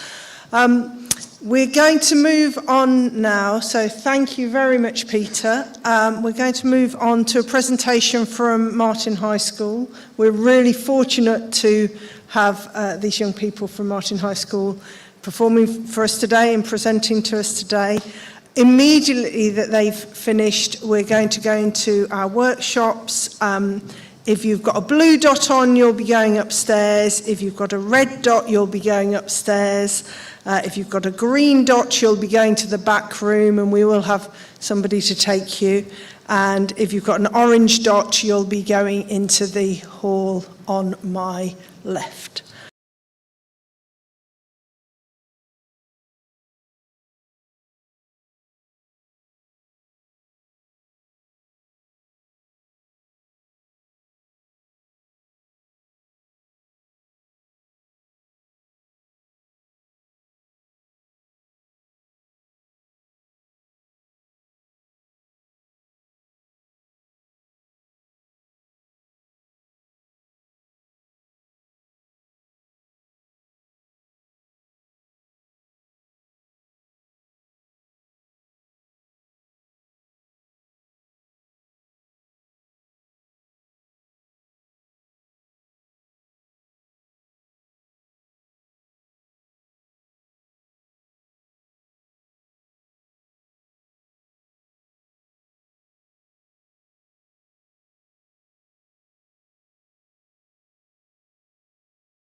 that really. We thought, well, they thought, that actually it's not just about let's find out about the climate change and climate emergency, but it was about how young people and how people can do something about that, how we can take some action on that. And so it was very useful, really, that Daisy, one of the group, interviewed Zena Zelter. And Zena Zelter runs Climate Action Leicestershire. And we would have loved her to have been able to be here today to talk to us, but unfortunately that wasn't possible. But the next best thing was that Daisy interviewed her, and she's going to tell us a little bit about what she thinks young people and young adults and, well, all people really, can do about climate change and about what action we can take right now. So we're going to show you that film, and then the group are going to talk to you a little bit about what they've decided to do about it. Hi, thank you for joining us. I would like to introduce yourself and talk a little bit about what you do. So I'm Zena. I'm part of Climate Action Leicester in Leicestershire. We work as a group towards trying to deal with climate change. Essentially, that's a huge topic, but trying to push the government to act more responsibly, trying to get the council to improve its policies, trying to support individuals to make change, that whole range of stuff. Yes. Well, it sounds big. Yeah, huge job. And I hear you've got an event coming up in a couple of weeks' time. Yeah, on the 6th of November, we're going to be doing an event in town. So it's the International Day of Action for Climate Justice. Obviously, COP26 will be going on by that point, and it's about trying to push the governments at COP, and particularly our government, who have been so involved in causing climate change. Yeah. Our country has been so involved, we've profited so much from creating the conditions that cause climate change. So that event will be about trying to push the UK government to take a leading role at the COP conference to actually put climate justice into place. Okay. And we'll be doing a kind of mixed event where we'll be doing a vigil, a silent vigil on the topic of social justice. I don't think many people have thought about what social justice actually means. But it means things like, as a country, us paying our fair share, recognising the emissions that we've historically put into the atmosphere towards supporting other countries to cope with the results of climate change. It's about changing our trade deals and reducing debt so that countries are able to deal themselves with climate change. It's about stopping funding oil companies and instead funding companies to recover from the impacts of climate change and putting in place. It's about moving towards a green energy system for the world, which ensures that everybody in the world has access to green energy. So not just a green energy system that says, oh, well, we're okay in the UK, we've got green energy. It's about making sure that the minerals and resources in that green energy have been mined in a way that don't destroy communities. And it's about making sure that communities across the world have access to green energy. So, we'll be doing a vigil on those kinds of topics, and then we will do a big mass photo. We'll arrange ourselves in the shape of an eye and send a photo to Boris Johnson saying, Leicester is watching you, get rid of it. And then we'll ask people to literally take 10 minutes and write a postcard to their MP, because we know that our MPs don't hear enough that people care about climate change or climate justice. So it's very much a day centred around climate justice. Yeah. We'll be working with quite a few other groups, the Muslim Green Guardians. We'll be working with the Race Equality Centre. We're hoping to be working with some other groups as well as part of that. Wow, sounds amazing. Yeah. And for young people watching, how can they get involved? How relevant is it to the young people if they're feeling like, oh, let someone else do that? How would you encourage young people to get involved? I've been campaigning since I was 13, and I've been going to vigils and demonstrations and writing letters and doing this kind of stuff since I was 13. In fact, I grew up in a family where everybody was doing it, which obviously helped enormously. Yeah. But I think that going to a vigil is something that anyone can do. Yeah, go if you're a young person. It's our future. It's the future that everybody is going to live in for the whole world. So obviously we need to actually stand up and make sure it exists in a way that is fit to live in. Yeah. So going to a vigil, standing in silence, holding a placard, is not that scary. It may sound scary, but if you actually go and try it, you will find that because you're surrounded by a bunch of other people doing it too, it actually feels quite powerful. Yeah. Similarly, writing a postcard in the company of other people, just a 2-sentence postcard to your MP, it might sound difficult, but again, when you do it with people, it's the with people. In a way, that's why I'm in climate action. It's about working with people. Yeah, that's really good, thank you. And for me, I will hear a talk, I'll go to an event and feel really, really motivated and want to make all these changes. A week goes by and maybe that motivation is not there anymore, or I'm finding it difficult to try and shop sustainably, or I can't afford it. How would you encourage people to keep up that motivation? And is it more than just personal choice as well? Yeah, I do think what we do personally in our lives is important, primarily because of the message it sends to our government that people are serious about wanting change.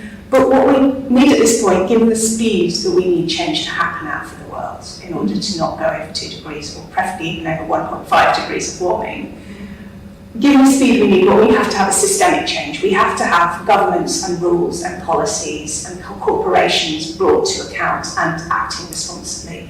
So yes, it's really important that you change your own carbon footprint, but it's even more important that we push for the governments and the organisations to make the differences. Okay. So, how do I keep myself motivated? For me, it's that, I have a daughter, it's that sense that she's going to live in this world, or she's going to die in this world, and I don't want her to live in the world that I currently imagine it being if we don't tackle this problem. It's just what keeps me motivated is the nightmares. I hope not everybody is having nightmares about this, but personally that's the thing that keeps me motivated.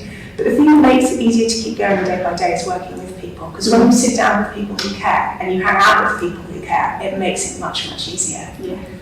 So, and I think the other thing that really helps is choosing one thing. Like, don't try and do everything. Choose one thing that you're going to focus on, like work with one group or work with one set of people, or choose one particular topic. I want to get the Leicestershire Council to stop investing their pension fund in oil and gas companies in order to send a clear message to the government that they need to change the regulations for oil and gas companies.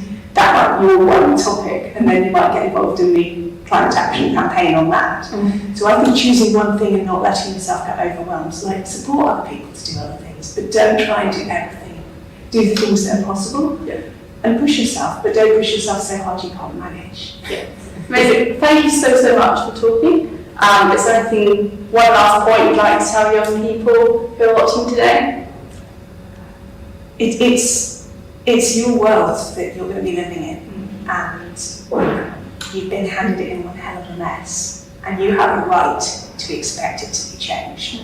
But that's not going to happen unless you and everybody else actually stands up and shouts. And you have the power to make that happen, because it's not just about you. You have the power to make your families do that. You have the option of getting your friends to do that. You have the, how we live is going to make a difference, and what we're willing to do is going to make a difference. Yeah. Amazing. Thank you so much.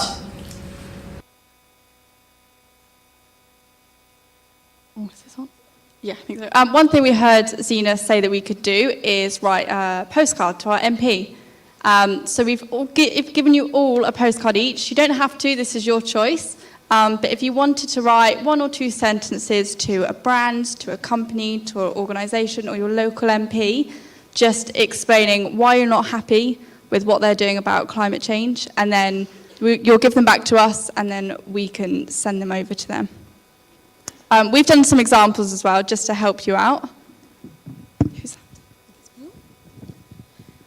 So my postcard is to Umar, who is the CEO of Pretty Little Thing, that are also known as 213 Clothing. Dear Umar, climate change.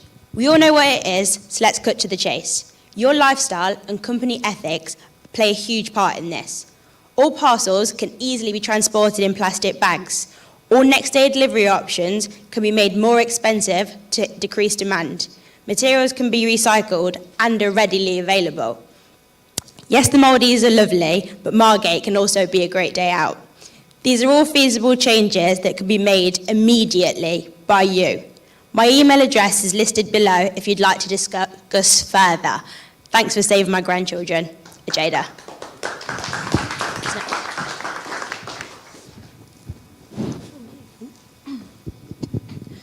So my postcard was to the UK chairman of BMW. So, dear Chris, though there has been a move to electric cars, the expense of moving to a more carbon or environmentally friendly car is at such a high price of up to 65k, it seems impossible to save fossil fuel usage. Your continuous production of cars with petrol and diesel usage will mean our world will fizzle out of existence with a high amount of emissions produced day to day. Help make a difference. Your impact can help save our future. Vicky.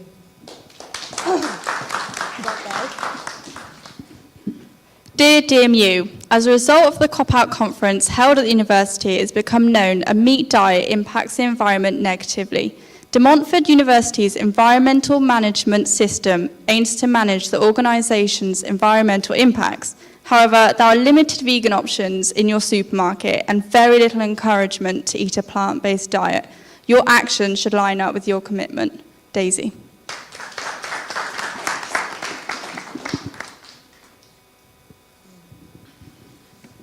So my postcard was to the CEO of McDonald's. Dear Chris, I'm aware that the straws have now changed from plastic to paper, which you have now described as eco-friendly, but can't be recycled. As the thickness of the straws make them difficult to be processed, meaning they can't be recycled. This hasn't helped the environment, just covered your backs with no other changes made. Your business is damaging the world every second. Claudia.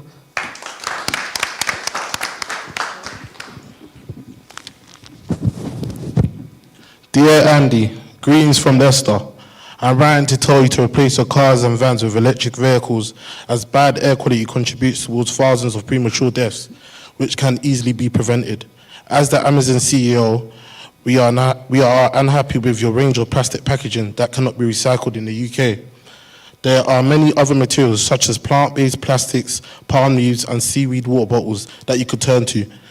As your customer, if these changes are not implemented, I cannot continue shopping with you because as a young adult, your decisions continue to affect my future. Elliot.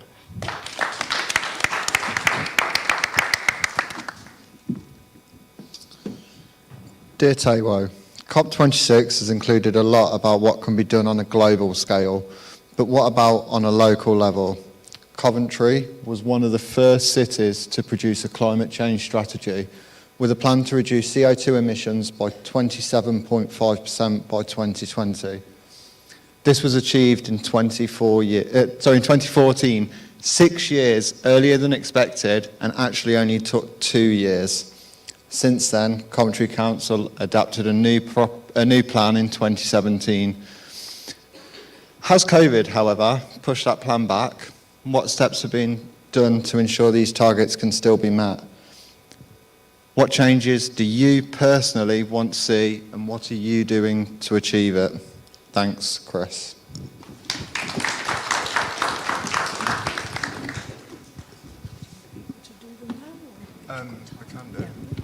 So the group were asking whether if you would like to write something on your card and you've got something to say to either one of the brands or your MP, as Chris was doing, then please just take a moment now to do that. If you haven't got a pen or you don't think you can do that now, please try and do it through the afternoon, and the group will, as long as you say who you want it to go to or what company you want it to go to, they'll sort that out for you. Okay, so before we just give you a minute to do that, I'm also going to say that after you've done that, we're going into workshops this afternoon, and if you've got a blue dot, you'll be in the hall on my left. If you've got a green dot, you'll be upstairs in the climate literacy workshop. If you've got an orange dot, you'll be upstairs in the fast fashion workshop. If you've got a red dot, then we're kind of giving you a choice, because obviously we've only got 3 workshops this afternoon and not 4 as we had this morning. So you can make the choice between those 3. Okay, I'm going to give you a couple of minutes just to have a think about your cards, and then if you want to move into the workshops according to your dots, that'd be great.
show you what I made? I know.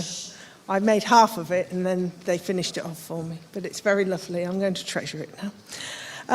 That was in the fast fashion workshop, by the way. So we're going to draw things together now, and we're going to see a performance from some of our Year 1 Youth and Community Development students, and then we're going to invite some of that feedback from the workshops and bring things to a close in the plenary, and then Chris is going to offer some concluding remarks. But for now, I'd like to welcome Mo and Callum, Jodie and Banji, and on keyboards over there is Michaela. Okay, so over to them.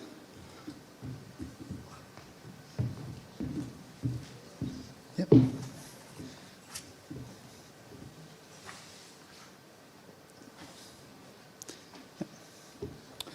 So, good afternoon. I hope you got your bellies full.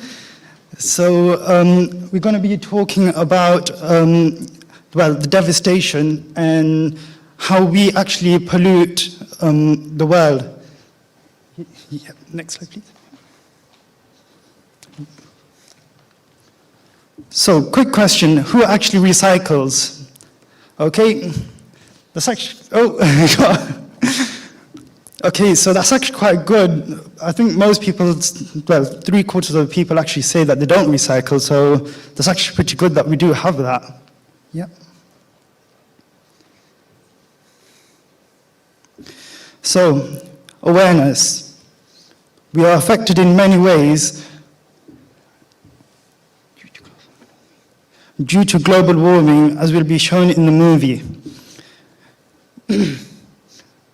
And it's only because of our actions this happens. So many things that we have done and so many things that have been mentioned is all because of us.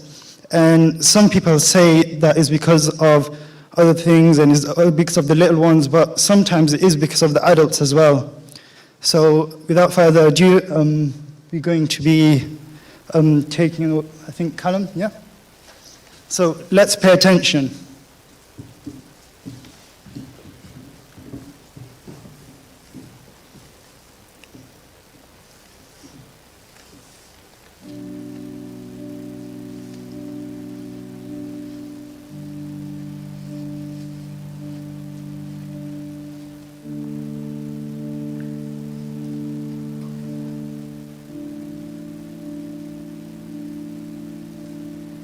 Thank you to the Western world, all your corporations. Destroy my city, destroy my family, destroy my nation. West Bengal, it used to be a place of beauty, mass traffic on the streets, burning fuel, polluting. You're winning it, my kids are refusing education. You see the study books in their hands, and then you take them and burn them. My partner passed to lung cancer. The hospitals are full, obstacles and fools. Waited 10 hours in the waiting room, then she dropped. You never knew, that's because financial gain was your God. Neighborhoods losing jobs, struggle to pay the bills. You'll never truly comprehend the way I feel.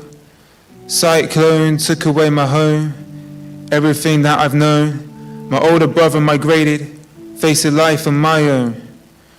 Promise my offspring that life will get better next summer. But floods on the horizon means we have to do a runner. Sacrificing my meals in order to feed the kids.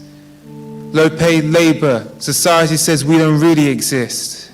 No way to afford security, savings are gone. If we leave the community, where do we belong? Will my views be listened to by the powers that be? Or will I be a statistic, lost in history? Unemployment plus the pandemic means no escape. Global indifference has brought me to my knees when I pray.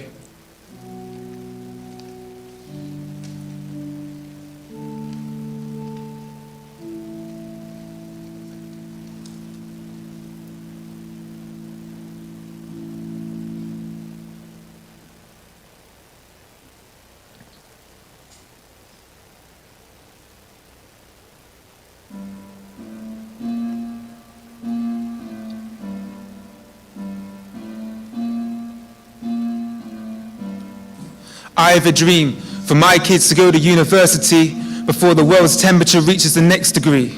Less recession on all of them dollar notes, just government leaders who care for tomorrow's world. A world in which my mother would have had a doctor, where she'd be hugging me now, but I lost her. You took away my neighborhood's family and our food, but probably worst of all, you took away our honor. My family's health affected by fumes and disease. My sister has 6 months, we can't afford the fees. No clean water means half of us want to migrate now. No future prospects, we're suffering breakdowns. Mental illness too, can't you see the bigger picture? Probably not if it ain't making you any richer. We're basically your slaves, hearing your excuses. It's time to do something before the world's truly ruined.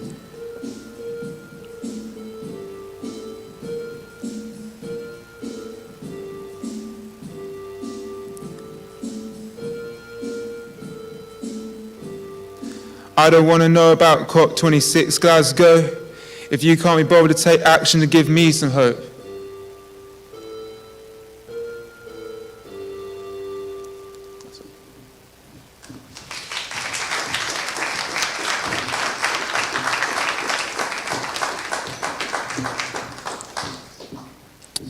So, hope you enjoyed that. I think I definitely did. So, we got a little bit of a pop quiz since I did say that I hope you got your bellies full. So, actually, it's time to get those brains full now.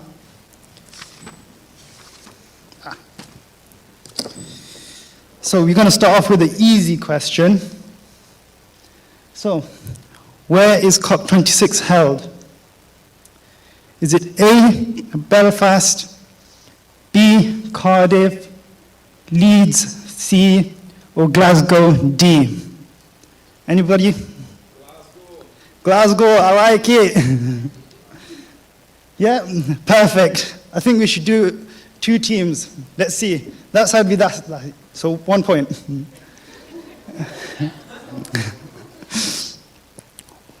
What is the 2021 population, the world population? Go for a guess. Ooh. Who said 7.7? Okay, I'll let you have that. It's actually C, 7.8 billion.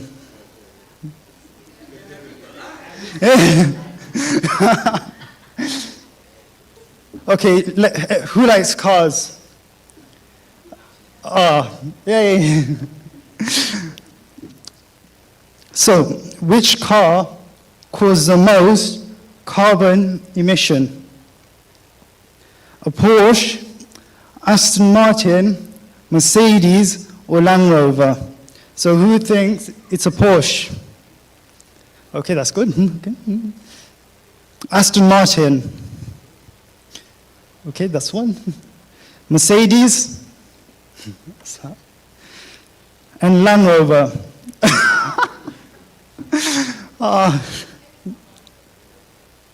I'd love that. It's actually B. That's another point. Come on, what's wrong?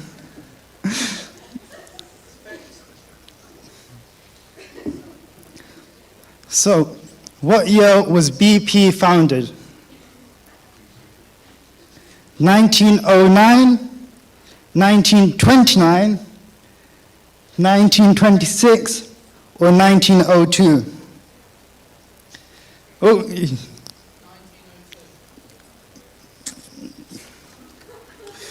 Ooh, no. 26. 1909.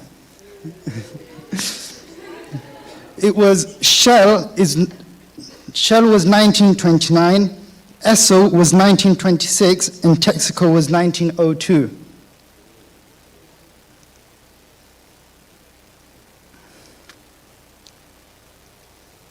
So, now I could actually ask you, what could you do to actually save the planet?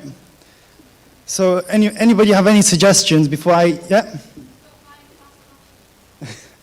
That's one. What else? Anybody else have any other suggestions? No. Oh, yep. Yep, that's another one. Recycle more?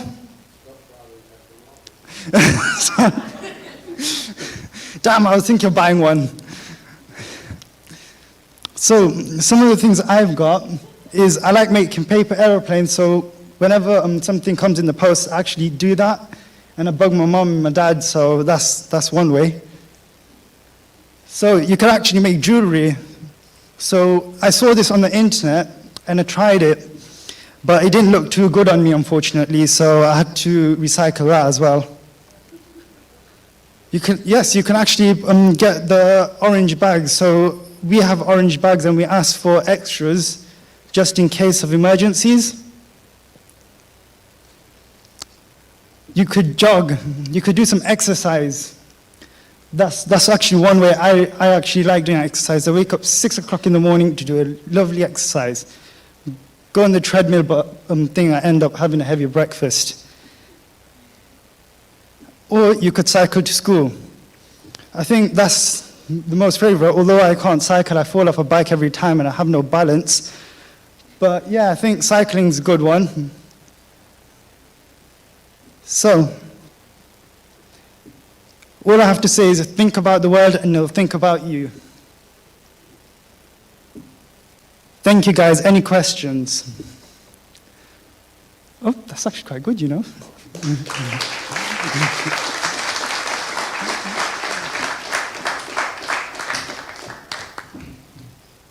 think one of the things we forgot was just making people laugh. And in a good way. And Mo, thank you, because you've lightened our mood, I think, and lightened us from all the serious things that we need to think about. But that's really nice too. Okay, I'm going to invite Chris and Mark up onto the platform now, and we're going to take some feedback from the workshops and bring together what we feel our position is as a conference and what we feel we'd like to put forward to COP26, or actions we think we'd like to take as a conference. Thank you. Okay, so what I'd like to do before we start talking to Chris and Mark, is there somebody from each of the groups that would just like to give us a little bit of feedback from each of the workshops that you're in? I'm looking. Okay. Yeah, but we'll take feedback from the Marxist Society one this morning as well. That'd be brilliant. Thank you.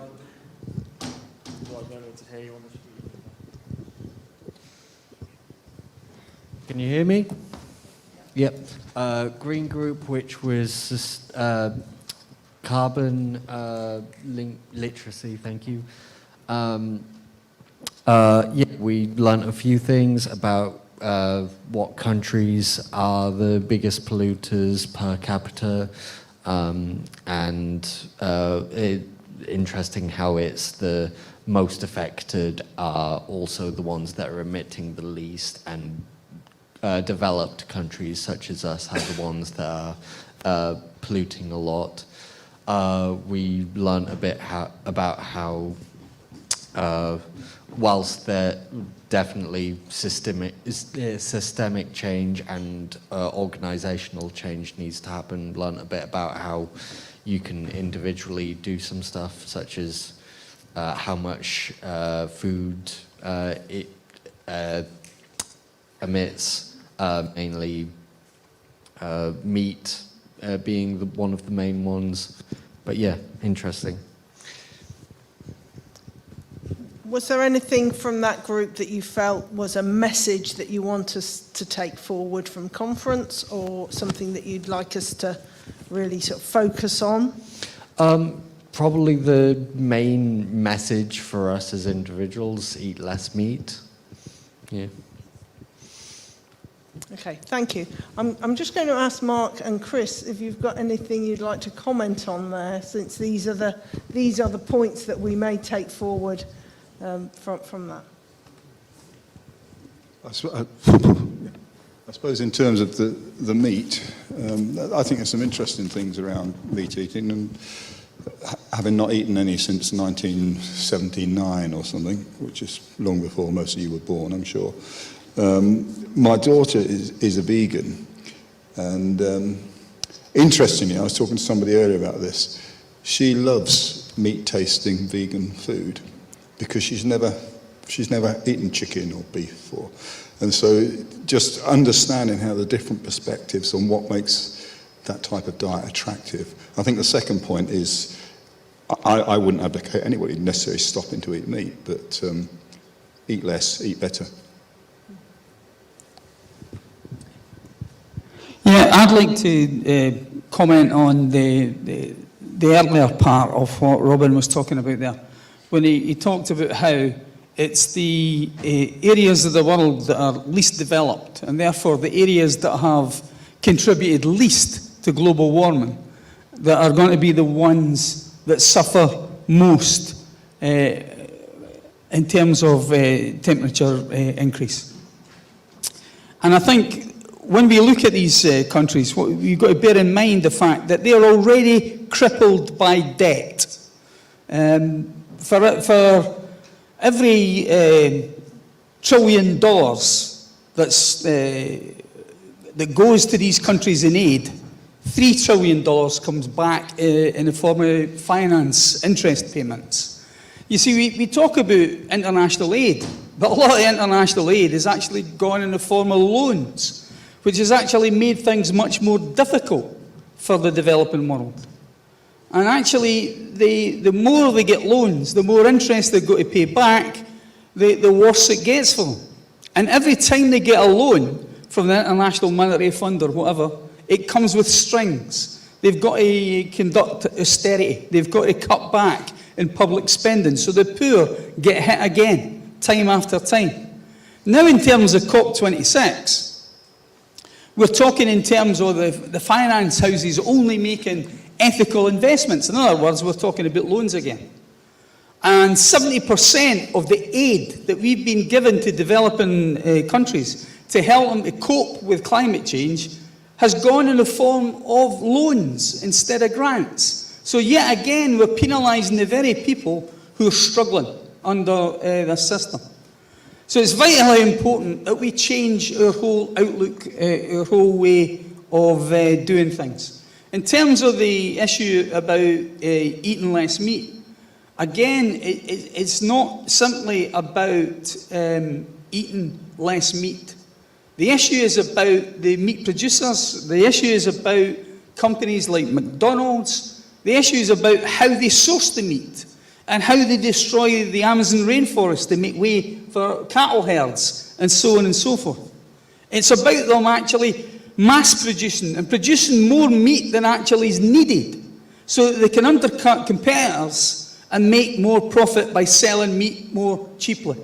It's the whole profit system again that we've got to tackle. That's the problem that we've got to face. I've just got one bit to add, which is, while I agree with everything that Chris has said, I don't think we can, and COP has highlighted this, we can't ignore the fact that the population increase and particularly the consumption in China, as an example, and probably China is certainly the biggest contributor, is something that causes a real geopolitical crisis that is really difficult to address. And we can't just use the same analysis for that as the one that Chris has highlighted. Okay, thank you. I mean, it's a complex situation, isn't it? And I think the workshops have probably found some of that discussion complex, and I think some of the solutions are increasingly complex. But I think from earlier as well, some of the things that have been written on these postcards, and I'm not going to read them now, but some of these things are picking up on both the points that you've been making and the point that Robin was making. So you've come up with some of these solutions and ideas as well. So sometimes we talk as though it's quite simple and we can just do something individually, but actually some of the solutions and the things you've been talking about in those workshops are beginning at least to answer some of the things that Chris and Mark are suggesting that maybe need to be the focus of what goes forward. So the fast fashion workshop, again, I'm going to look out into the audience and see what was the feedback. Have they all disappeared on me? was the feedback from your fast fashion workshop?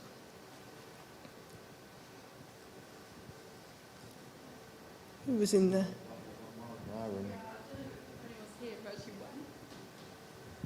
Yeah. Huh? Our main point was trying to get, obviously, to stop fast fashion, and instead of all the clothes just going straight in the bin after 1 or 2 wears, to reuse it, recycle it, turn it into something else. So yeah, we made little pillows, as Rachel has shown you, and everyone else had a go. I did really well, actually. It was good. Okay, thank you. And I think even on that one, the same analysis exists really, apart from the fact you don't want to be eating your T-shirt. Consume less, consume better is a good summary, I think.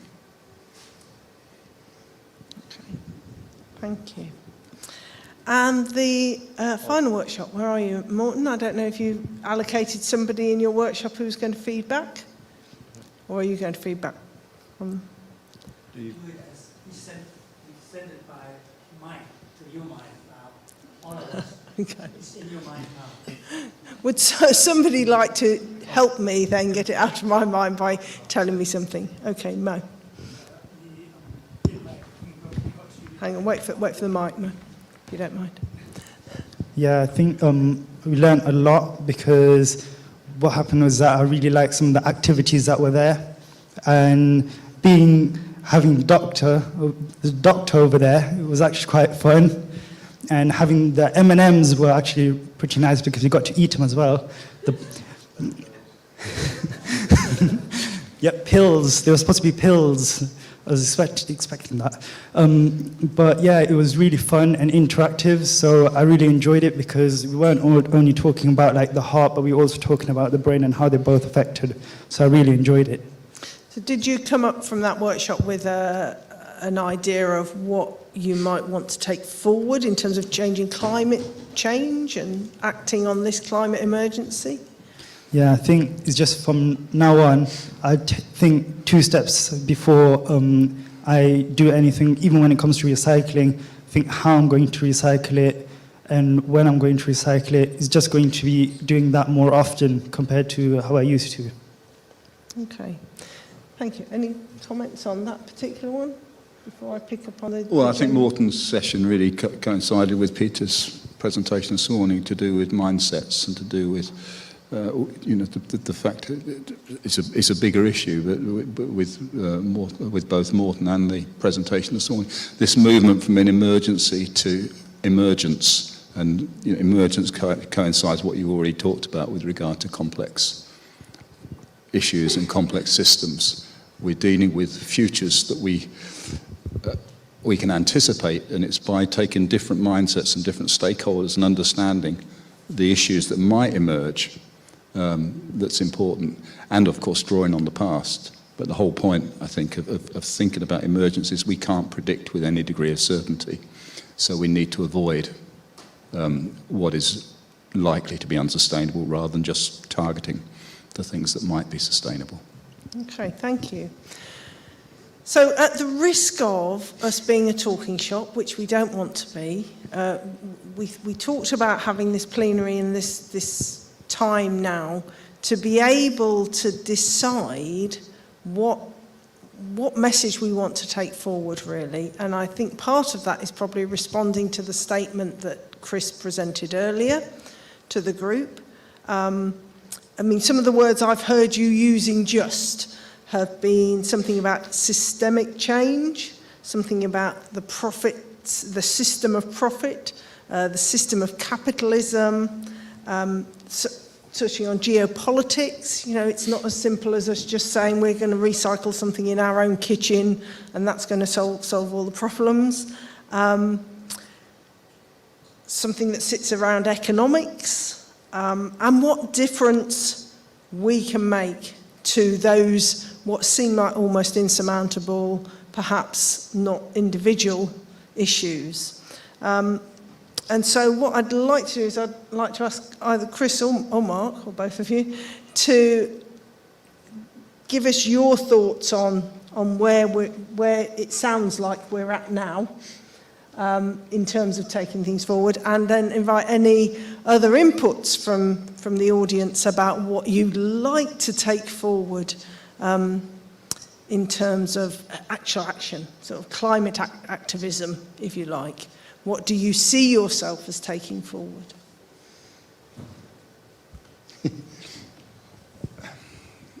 Okay. If you look outside and you see a flock of starlings, you see them flying in different directions, you see huge waves of birds changing directions. And it used to be that we thought when we saw this that there was an intricate, complex system of leadership amongst these birds. But actually, it seems to come down to complex adaptive systems theory. It seems to come down to the fact that there are a few simple rules. And if we can change these few simple rules, we change the behaviour. As far as the starlings are concerned, the simple rules are we fly as closely as possible together as we can, we don't bump into things, and we don't bump into each other. And by obeying these simple rules, they have to change direction in case they bump into something. They all have to change direction because one changes direction in order to avoid bumping into each other, and they also want to keep as close to each other as possible. So they obey these simple rules, and we get these complex patterns. And the way I see it, it's much the same. It's capitalism has basic, simple rules. The profit motive is the most important rule of them all. And that drive towards the achievement of profit dictates how everybody in the system behaves, how they flock, how they change direction, how they maintain the position that they've got within society and still obey the rules. If we're going to change things, we've got to change these rules. That's the big task ahead of us. We've got to get away from the profit motive.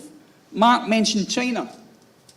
China talks about socialism with Chinese characteristics. Well, Chinese characteristics appear to be capitalism, because I don't see any difference between the system of society that they're operating in China from that that's being operated in the Western world, except it lacks some of the democracy that some of the societies are in the West, or at least we call it democracy. The trouble is, it's not really us who's running society and setting the rules. It's really the rich and the powerful who are running society and setting the rules. And we just saw a government who tried to change the rules when it didn't suit them. Nothing to do with the fact that Boris himself might be facing some investigation from the same individual he tried to disempower just the other day. But that is what the task is, as far as I can see.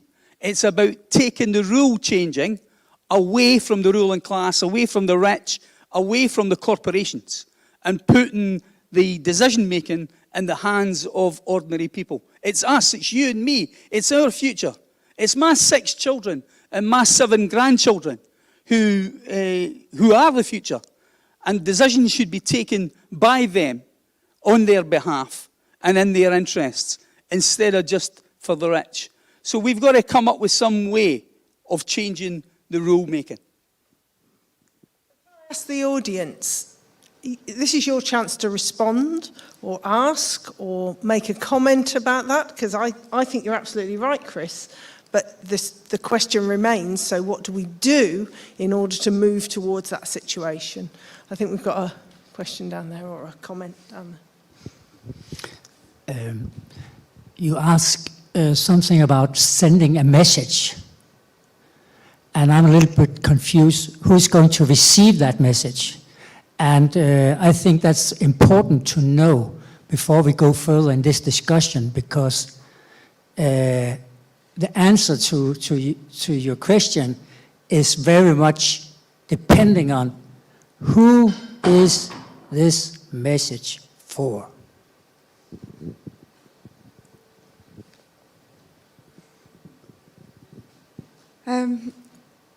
Well, from all the workshops that I've had the pleasure of taking part of today, have all taught me important lessons.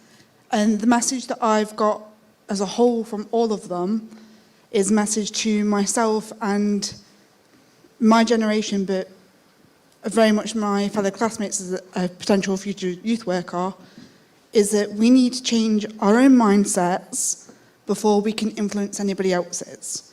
We need to think about the waste we're leaving behind with food and the carbon footprint we're leaving behind.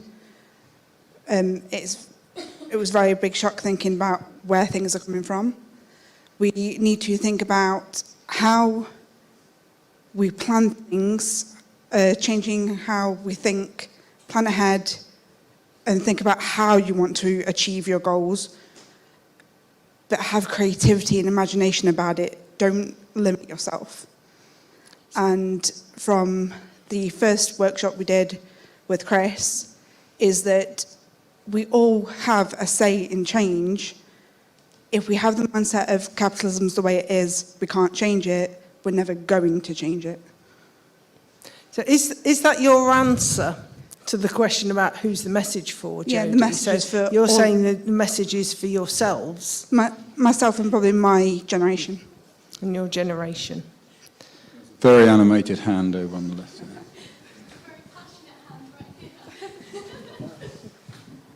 You're spotted. Right. I'd like to thank Chris for talking about the ruling class, because all I felt today is consumer's guilt. And that's not helpful whatsoever, to guilt me into feeling like I have to act a certain way when big corporations make up 70% of pollution and affect climate change that way. It's classist for a start. Not everyone can afford not to buy fast fashion. Like, I can't spend like £200 on some ethical jeans. Now, I'm saying we should change our individually as well, be the change you want to see, but I feel like consumer's guilt is not the way to go about it. And like plastic straws, people with disabilities need those. You can't just take them away when they make 0.05% of plastic waste. Like, we need to also think in ways that don't discriminate against the rest of the working class. Sorry, I'm very passionate about that. Yeah, thank you.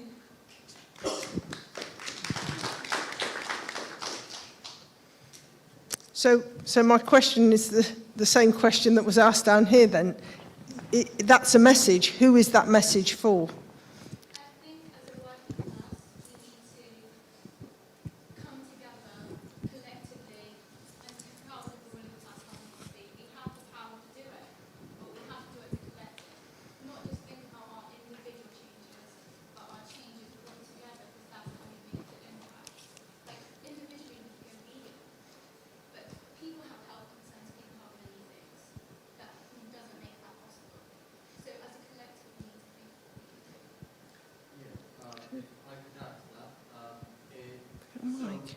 Ideally, my message, that sort of message would be directed at those at the top of the system, be it the Tories, Conservative Party, or leaders of business, that sort of thing.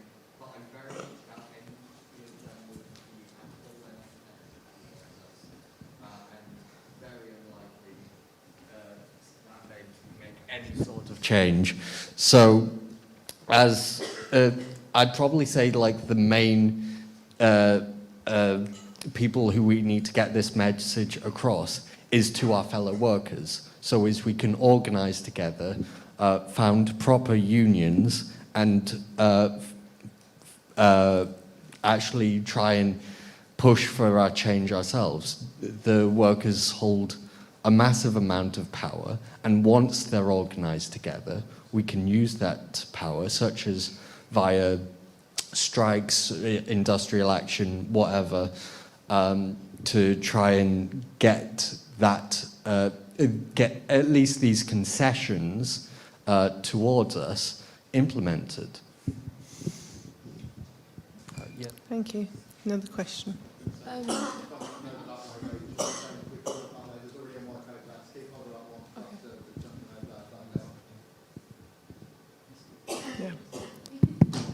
Oh, who's going first? Luke? You're right, I'm good to go first, if that's all right. He's got the mic. Where does it start with? Who does it go to? I think there's a reason why we're all here today in regards to why we've come here, and I think it starts with us, really. Because unless we're all on the same page, then how can we actually move forward? So it's all well and good saying, right, a few of us are going to go towards the top and say, right, this is the issue. We want to take it down from there, move it down and redistribute the accessibility of information, opportunity and togetherness. But I think from a lot of the workshops, a lot of us have been involved in today, I think one of the big things I took away from the last conference was, I forgot what the word is now, authenticity. Authenticity, I think, is a massively important part in regards to is are we being authentic in what it is we want? Are those that are telling us what we need to do being authentic, or is it coming from the personal view first? And the next word is connectedness. Again, every PowerPoint I've seen today, or a lot of them, or what I've heard in a lot of these workshops have been connectedness. But unless we're connected together and actually being authentic, then we can't change anything, unfortunately. Because we need to know what it is we are saying and saying it together. Because going back to the Starling gesture that Chris made about them not bumping into each other, a lot of people are bumping into each other a lot at the minute. But unless we're not bumping into each other, then how can we move forward? So it has to start from a local level, really, which I believe in where I am at right now. What am I doing locally for the young people I support, the youth workers, the communities I work within? How are we actually doing it together? So it's co-creation, which we'll learn about earlier. So we all have to have a part in it. It can't just be the 5% saying we're going to take it forward. We all have to have a percentage in this. If we don't have the percentage and each person's playing their part, then how can we move forward together? You've got countries tearing each other apart about trade agreements, people falling out about fisheries and people fishing in their waters. We all need to eat, we all need to live, but how are we going to do that if we're all fighting over each person's resources? So. Great comments, thank you.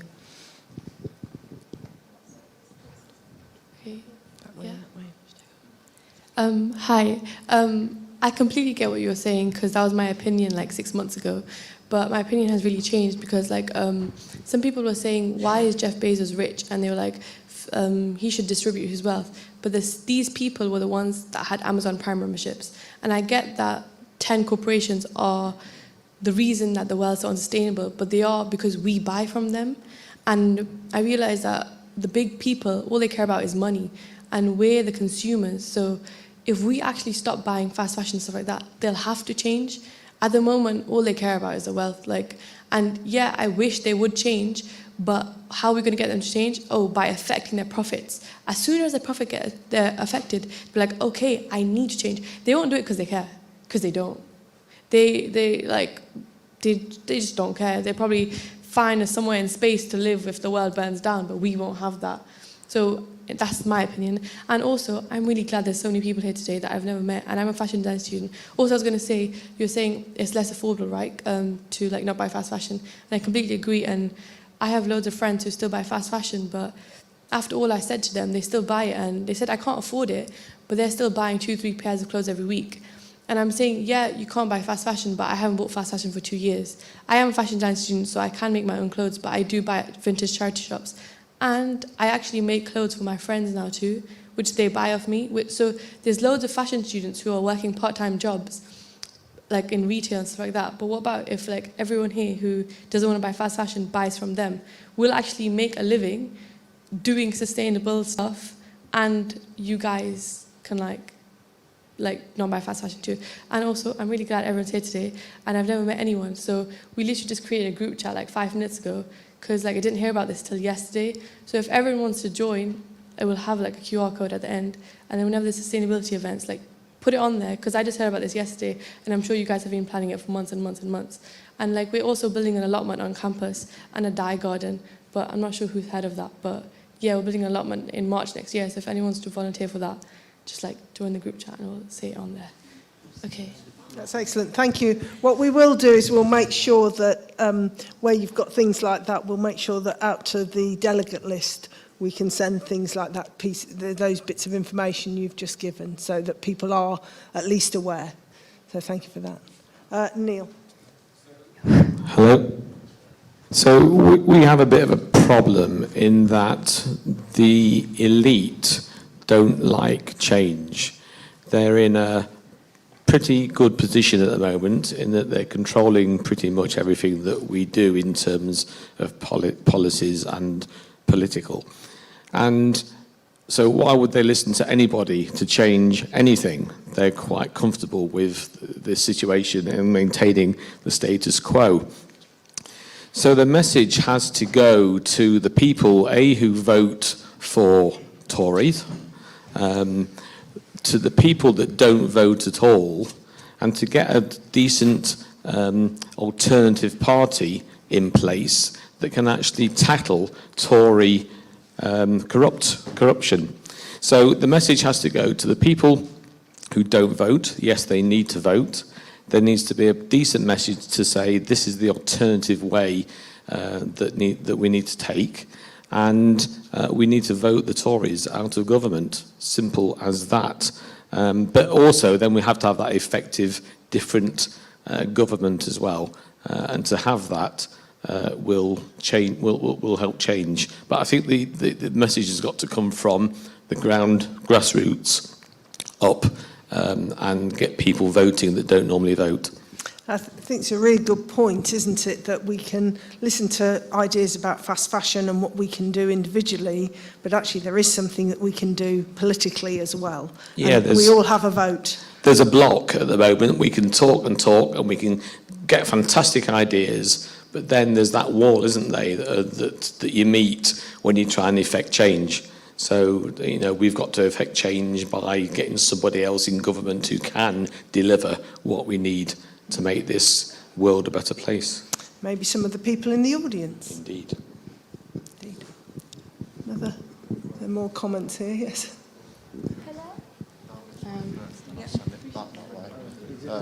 Yeah, go on. Oh, wait, it's working, sorry. I kind of wanted to talk on the aspect of some sort of like toxic individualism. I do believe that it's up to the individual to change, but you can radicalize yourself in different ways. In terms of fast fashion, again, in order to completely boycott from these companies that do have high carbon emissions, we could not exist, like, just genuinely in life.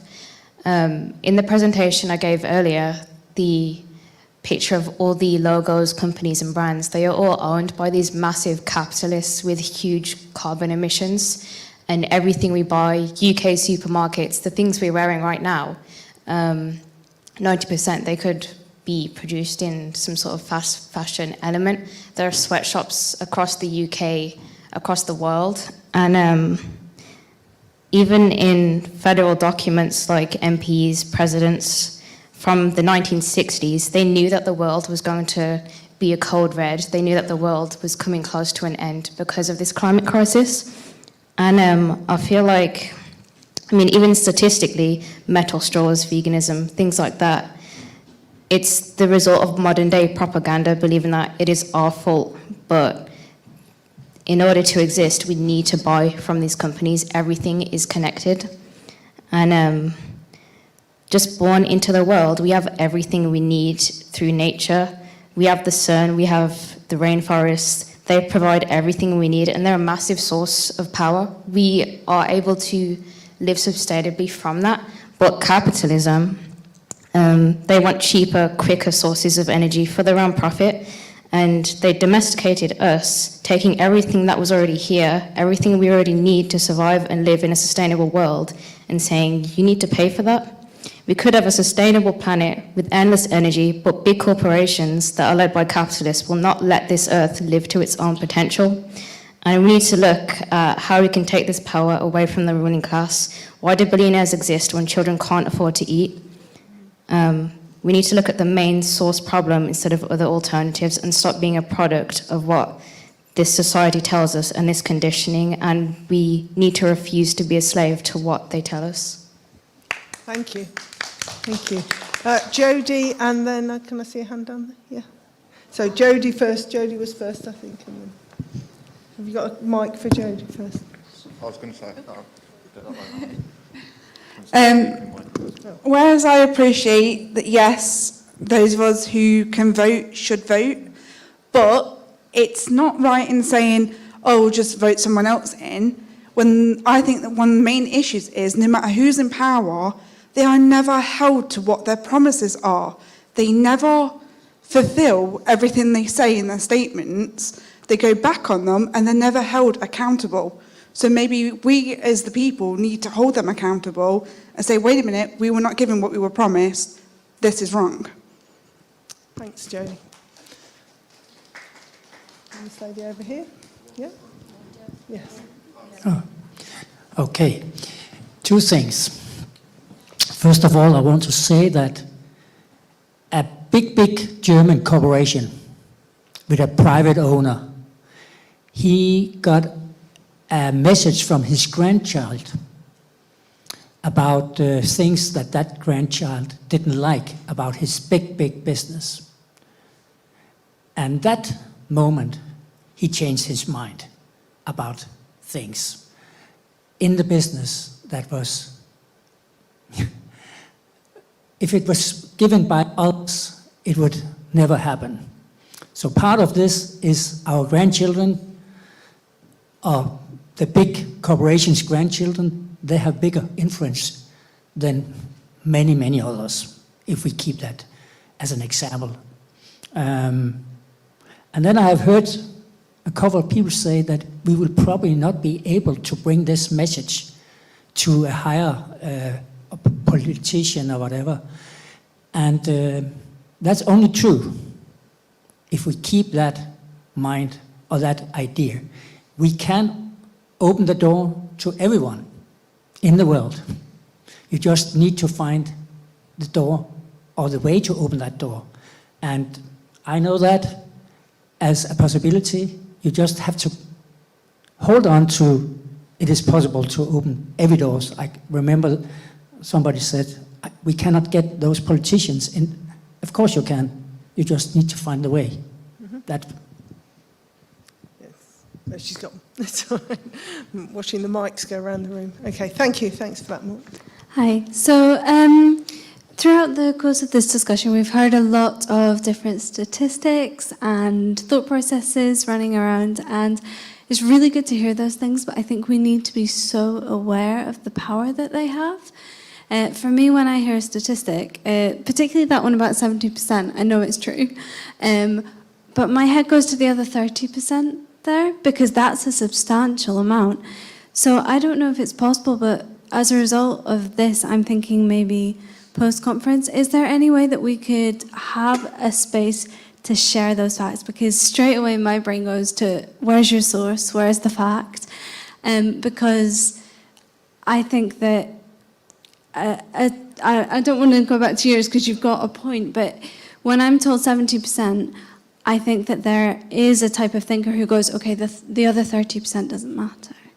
Those kind of things, I don't think we can underestimate the damage that some of those things do. So having actual sources to back things up, for me, that's a really important thing to actually kind of invest in a person's point. So I don't know if that's something that we could do, but I would find that really useful. It's a really good point, and I'm just looking towards Carl, who's in the audience. I don't know whether I know that the statistics and the understanding of statistics that I've gained has been because I took part in one of the carbon literacy workshops, no, not workshops, courses, and I'm just wondering, Carl, whether there's a way in which some of that could be shared more widely so that those sorts of statistics and the sources for them could be made available, I suppose.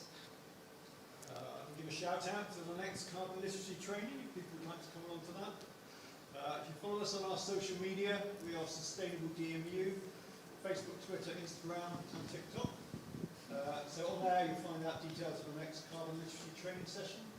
So give us a like and follow and find out details of that. I mean, certainly I understood much more clearly those statistics and what they meant, and thought about the other parts of the statistics when we did that work. So I think it's important when you hear statistics. It's really important that you look at the statistics very, very closely. The statistic about 70% isn't that 70% of carbon emissions are produced by companies. The 70% is produced by 100 companies, all of whom are fossil fuel producers. So all the other corporations aren't included in that 70%. The 30% you're talking about, maybe Carol could correct me, I think it's something like 27% is the other corporations, and only about 3% is domestic waste, is domestically induced carbon emissions. So we're talking about 97% or something like that, that Carol's probably got a more correct figure. But I think it's about 97% is produced by corporations, not 70%. It's important to drill down and look closely at any statistic that you get. Okay, time is getting on, and I know people have been here for a long time today and done some really great work. If there's another comment, that will be the last comment or question before I invite Chris to wrap up and make closing comments for the conference. We had 3 lined up, Rachel, that's okay. But I think they'll all be relatively quick, I think. Okay, that would need to be, because otherwise people can't go home. That's fine. I've only got a couple of words to say. I was just going to say, the question was asked before, who are we putting this forward to? Primarily, each other. That's why we're here today. It's always going to be difficult to come into a room and to assume that your ideologies, your interests, your agendas will line up with everyone. But obviously, we're here because at least one of them does. And that's why I've come today, is because I really want to learn more about a topic. I know sometimes it can be kind of stark comparisons drawn. Statistics can make us think maybe we're being blamed for the situation we're in when it's a global issue. And I think realistically, even when I said the poem out loud before, talking about the earth dying, it's a blame game. It's the fact that we need to make change now, all of us. And it can be little changes. It hasn't got to be we completely wipe out all plastic usage or we do anything different. It's little changes from every person, everywhere. Thanks, Joe. You got the mic ready, sorry. Megan. Okay. So my question was that you're saying that it's 100-something companies that are holding 90% of the blame. 70, yeah. I was wondering, what do you think we can do to get these companies to hold accountability? Can I answer that one so much? Chris will answer that when he sums up. Okay. I think that yeah, I'm not particularly answering, but I have some reservations about it's not just consumer guilt. We need to have something that we can think about putting in instead. So rather than just, and that's why I like the second keynote speech. You know, what we need to be positive as well as critical. Examples would be, we've talked about co-creation. Local authorities getting infrastructure, having planning so that people have access to land to grow their own food within cities, etc., etc. There are very positive innovations that we need to be thinking about that actually can help people think in a much more constructive way rather than tearing a system that most of us, I think, are in agreement is not fit for purpose. But just tearing that apart without having... Another example is encouraging public transport without having the public transport infrastructure first. You know, that becomes tax-related. Get the infrastructure in, and then maybe people have the option. It doesn't work the other way around so well. So I think we do have to think much more positively and much more innovatively, and not just from a critical standpoint. Thanks. Anson. Okay, thank you. Yeah, I'll put more to that about innovation and about the solutions, to look at the solutions, because we have, on one hand, we have oil and gas and coal, and we agree on that was the past. It's not good anymore, but we have the solutions with wind and solar and maybe water energy. And there's one interesting final point about that is often oil and gas and coal is owned by big capitalism, either one person or one country or whatever. But it's just for the future, thinking about that wind and sun, water, is more universal. It's everywhere. And then I will finish with a joke. Why not? If you are cycling from your home to school, what about when you return? You are, of course, e-cycling. Okay. Thank you. Thank you. Hilarious, and thank you very much. Okay. There used to be a term called the commons, and we seem to have forgotten that. And I've got a joke as well. Plastic bottle with water, to advertising the water, 2 million years old, fresh water, spring water from wherever in Wales. And then you look on the label of the plastic bottle and it says to be consumed by March 2023. Very good. Okay, thank you. I invite Chris Herriot to come up and make some concluding comments. Thank you.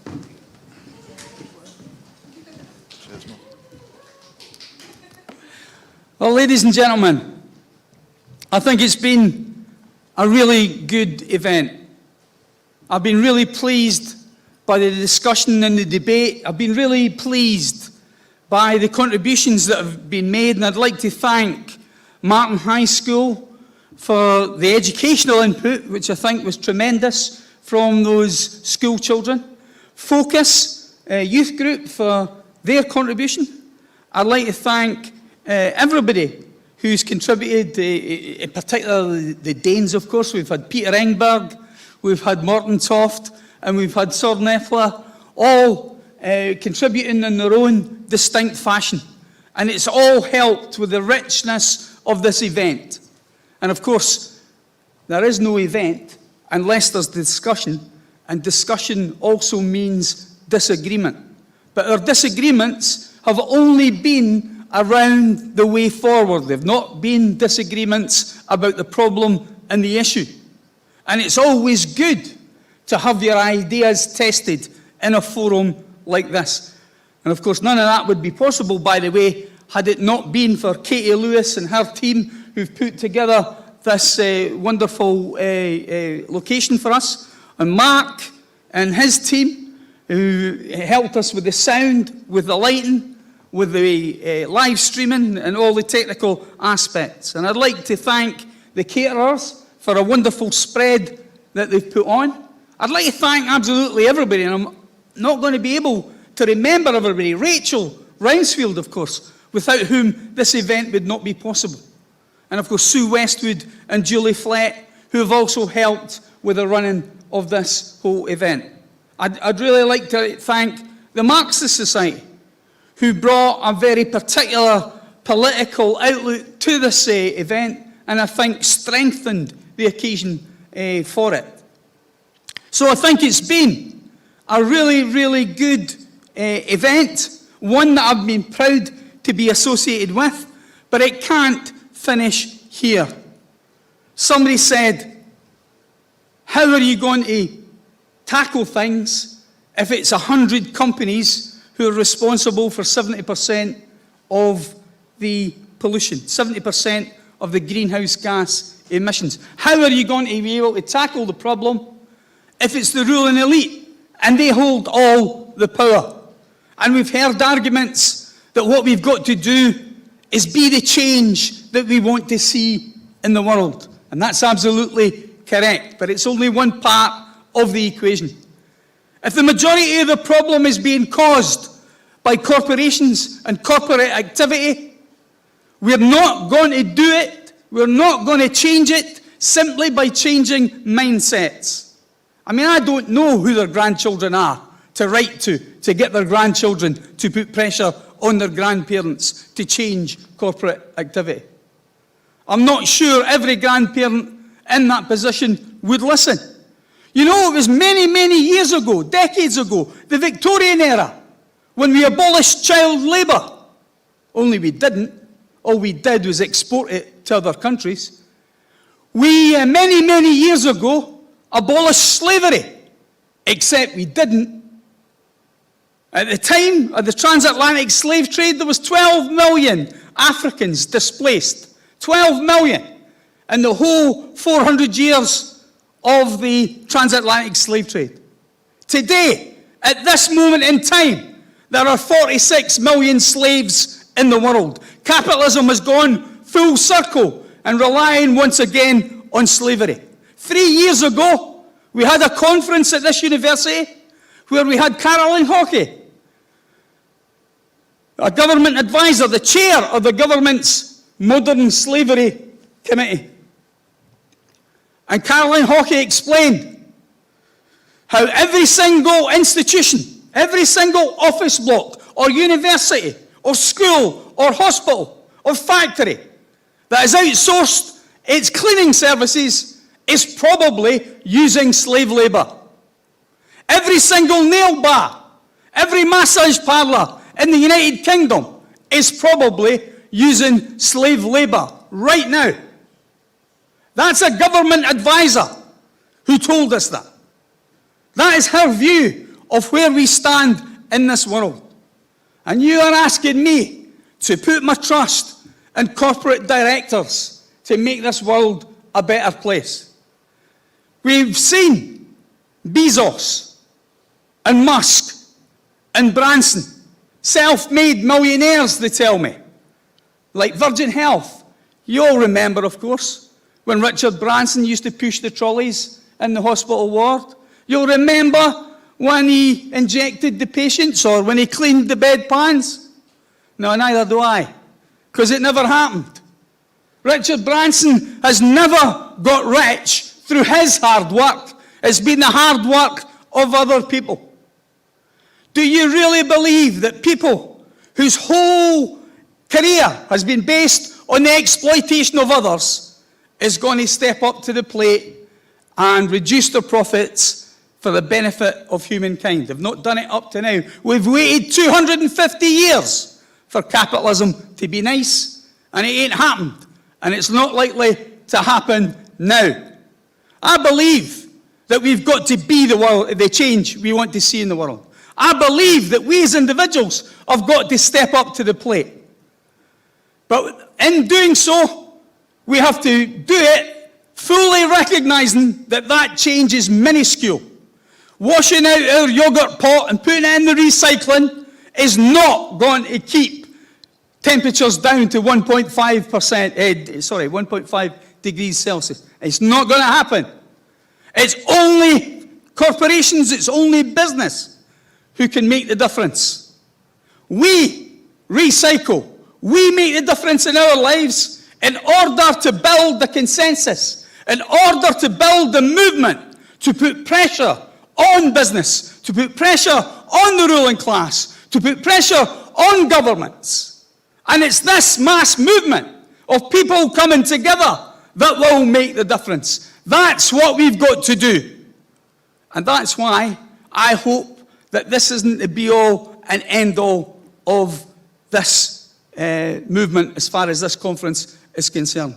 I hope that from here we will all go out and become eco-activists in order to build that movement that is required to challenge capitalism itself in order to save not only the planet but humanity from extinction. Because that is what is facing us, and that is the choice that's before us at this present moment in time. Either we allow things to continue, or we say enough is enough, and we call a halt now. And on that basis, I move the statement that was put to this conference earlier, and I'd like you to vote now for or against that particular statement. Can I see those in favour of the statement? Please show. Those against? That's carried unanimously. I'd like to then end this conference by saying, I'm gasping for a pint. I think we should reconvene in the sore point immediately as this conference is ended. Mine's is lager. No, Kaz, no. No, I'm sorry about that. Yeah. I think it's a collective effort. It's a collective endeavour. We've all got to be the change we see in the world, so you have to buy your own for once in your life. But comrades, ladies and gentlemen, let's go forward from this conference and build the movement that will really change the world.